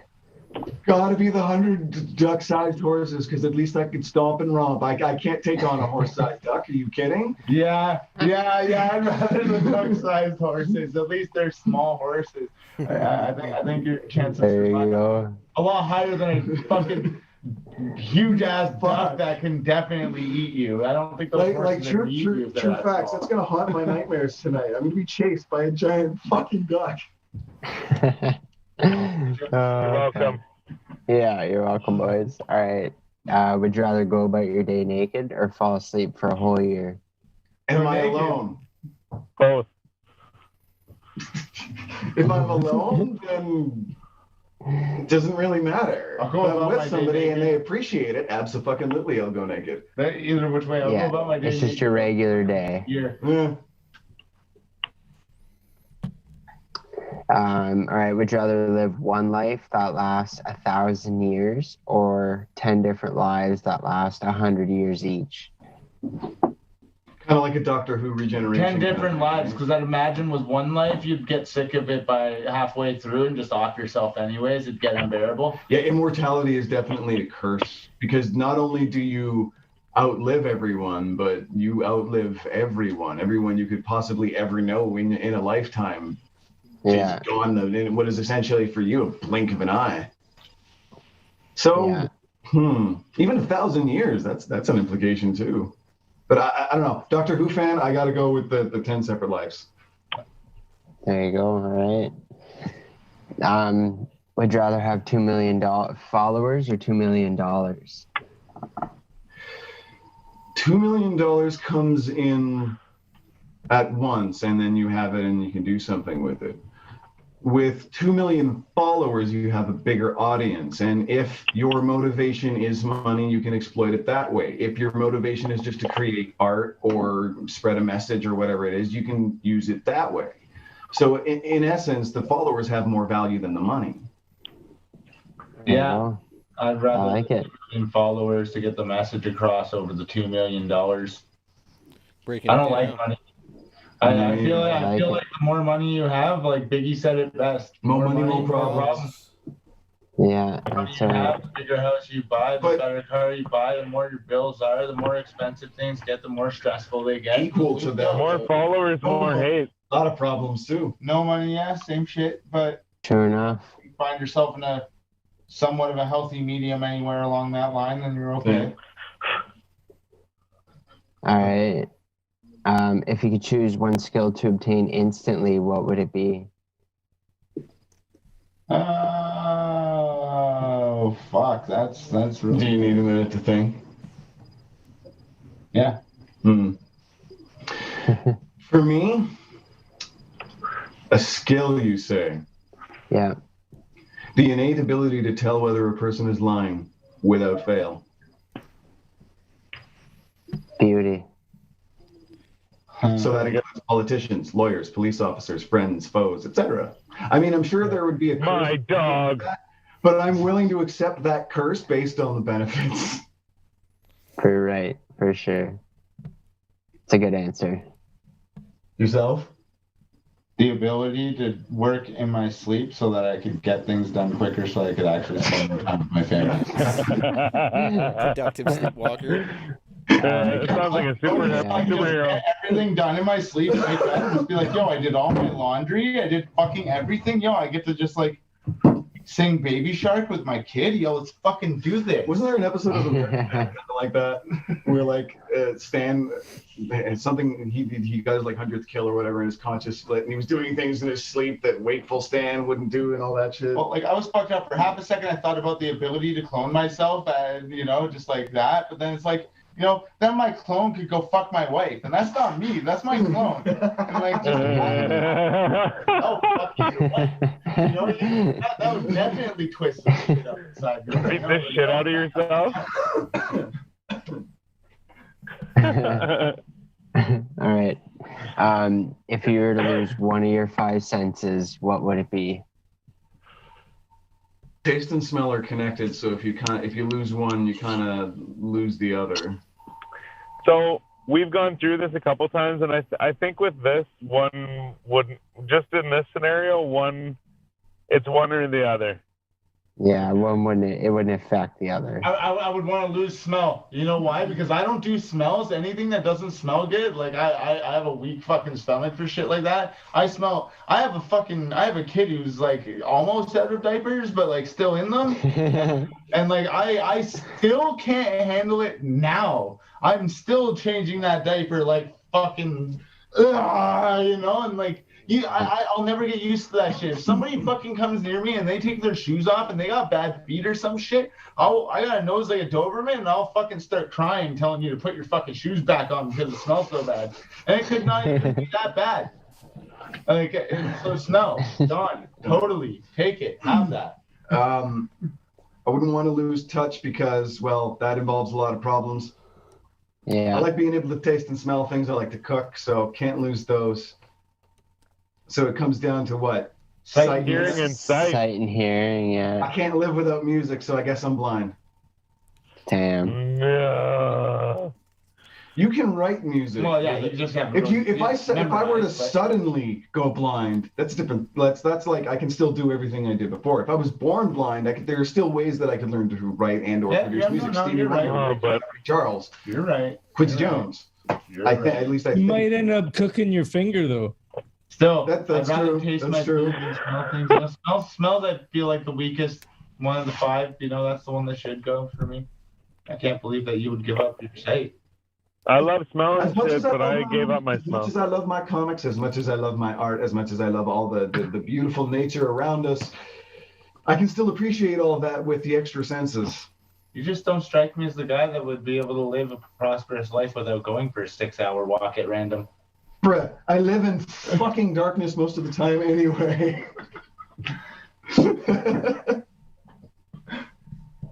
Anyways. Sorry, crashing into shit.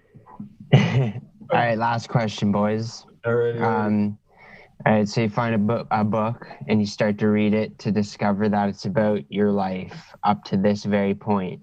Do you continue to read the book knowing that it holds your future, or do you put it down?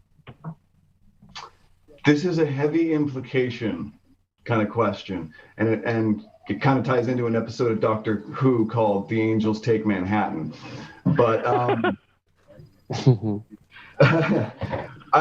it's hard to say.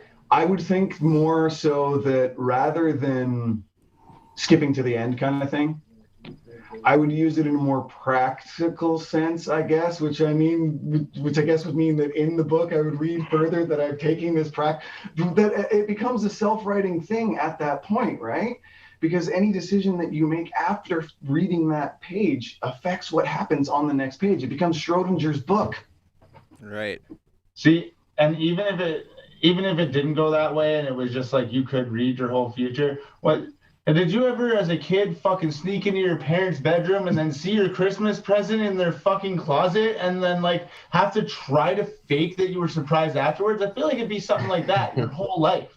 Yeah. Yeah. It was then you kind of lose the whole fucking point to it at the end of it. Right. Or if you're like, say you've got machinations for someone and you're like, I don't know if I'll get with them, and you read ahead. Are you changing? Are you making that a manifest destiny? It comes back again to the observation thing. Yeah, if there was a book that could change my future, I wouldn't even touch it. Yeah, most people reach their destiny on the path they choose to avoid it. So, like, if you know what's going to happen, and you're like, oh, I don't want that to happen, so I'm going to do this instead, that thing that you did instead would inevitably get you to the point of what you were trying to avoid in the first place. Back around, it becomes self-fulfilling. It would just be a paradox timeline, basically. And like I even said, I was like, well, yeah, like you'd be able to right your wrongs, but the thing is if you right those wrongs, wherever you went right is now going to go wrong, like the butterfly effect, right? Right, yeah. For every action, there's an equal and opposite reaction. Facts, yeah. So it's tough to say, but like you want to know, but like I don't know. I'd carry it with me just in case. It's a good series of questions, especially right there at the end. Like that's a big kicker. That one always goes deep. Yeah, for sure. It's how we like to, how we like to end the show usually. Yeah, fucking right. About you. Unless you got any bars you can spit for us real quick. That's up to you, Ruck. Fuck, I'm like half drained. That's fair, man. All right. No pressure. That's fair. You already played a song. You already played a song. We'll get you next time. We'll do the fucking checkers and we'll make you rap. Yeah, there you go. That's an idea. That's a challenge. Checkers, that's a challenge. Bars. That makes sense. Get you all fucked up on hot, spicy shit. Yo, rapping when you eat fucking spicy shit, that's a good way to practice for your stage performance. Yeah, that's true. Yeah, I bet. Do it like that while you're already sweating bullets. That fucking next performance is gonna be fucking easy, bro. I was lucky to see 2 stages in 2020. Yeah. I was very lucky. One of those backing up con, and one of those where we did a set where he did a track and I did track. Yeah, I did 2, I think 2 or 3. You did you motherfucker. Some oldies, and then I did mine, and you did a new one. Yeah, I did Bad Mood at that show. So that's how long ago I did that song. Yeah. Actually, that show was the first time I performed the one called Zed. Oh, yeah? Mm-hmm. Where was that at? Avant-Garde. Yeah, it was that. Oh, yeah, okay.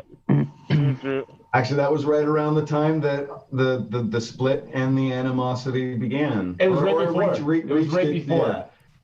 Just before the shit hit the fan. Pictures of us on stage triggered the conversation. Or so we were told. Yeah.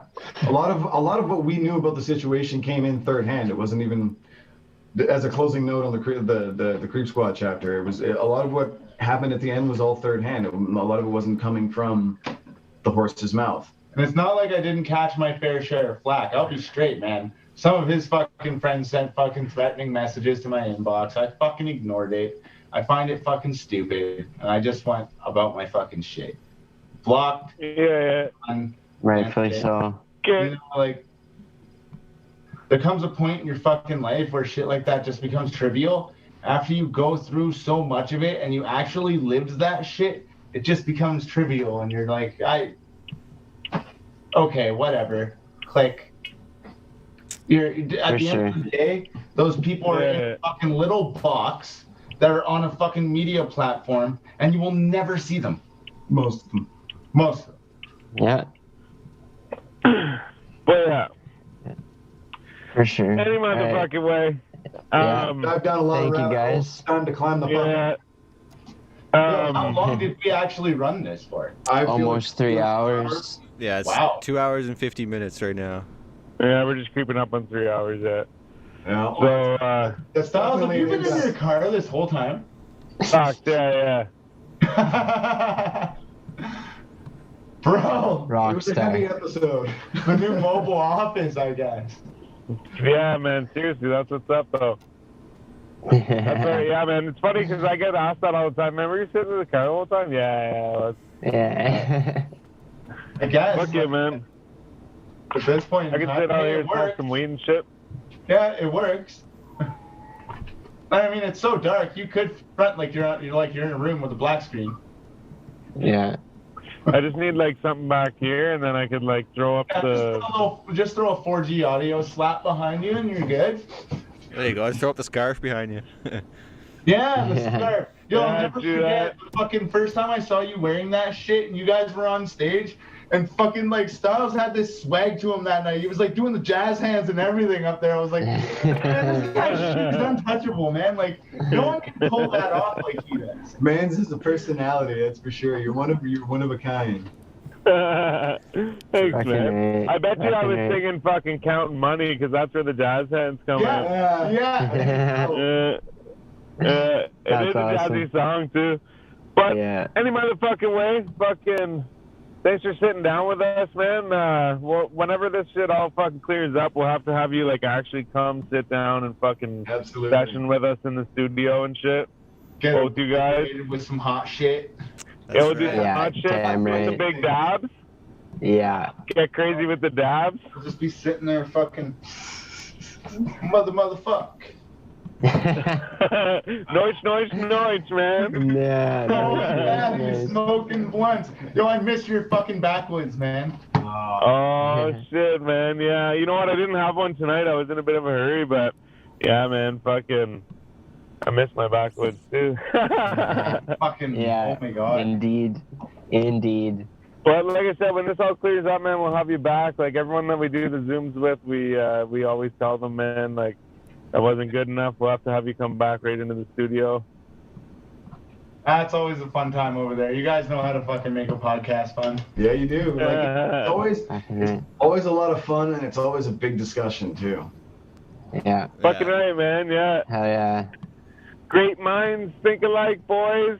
Yeah. Ruckus, Mr. Zed. Appreciate you, boys. Absolutely. Yeah. Much Thanks for respect, hanging lads. with us. Cheers, Cheese, pot, boys. and microdot. All right, cheers, everybody. Happy motherfucking Friday. Gang, I'm Styles the Prophet, baby. I'm B Show. And I'm Jonesy. And this is the 4G Audio Podcast. Thanks for tuning in, everybody. Peace out. Have a good weekend. Peace. Yay. Let me know. We're out.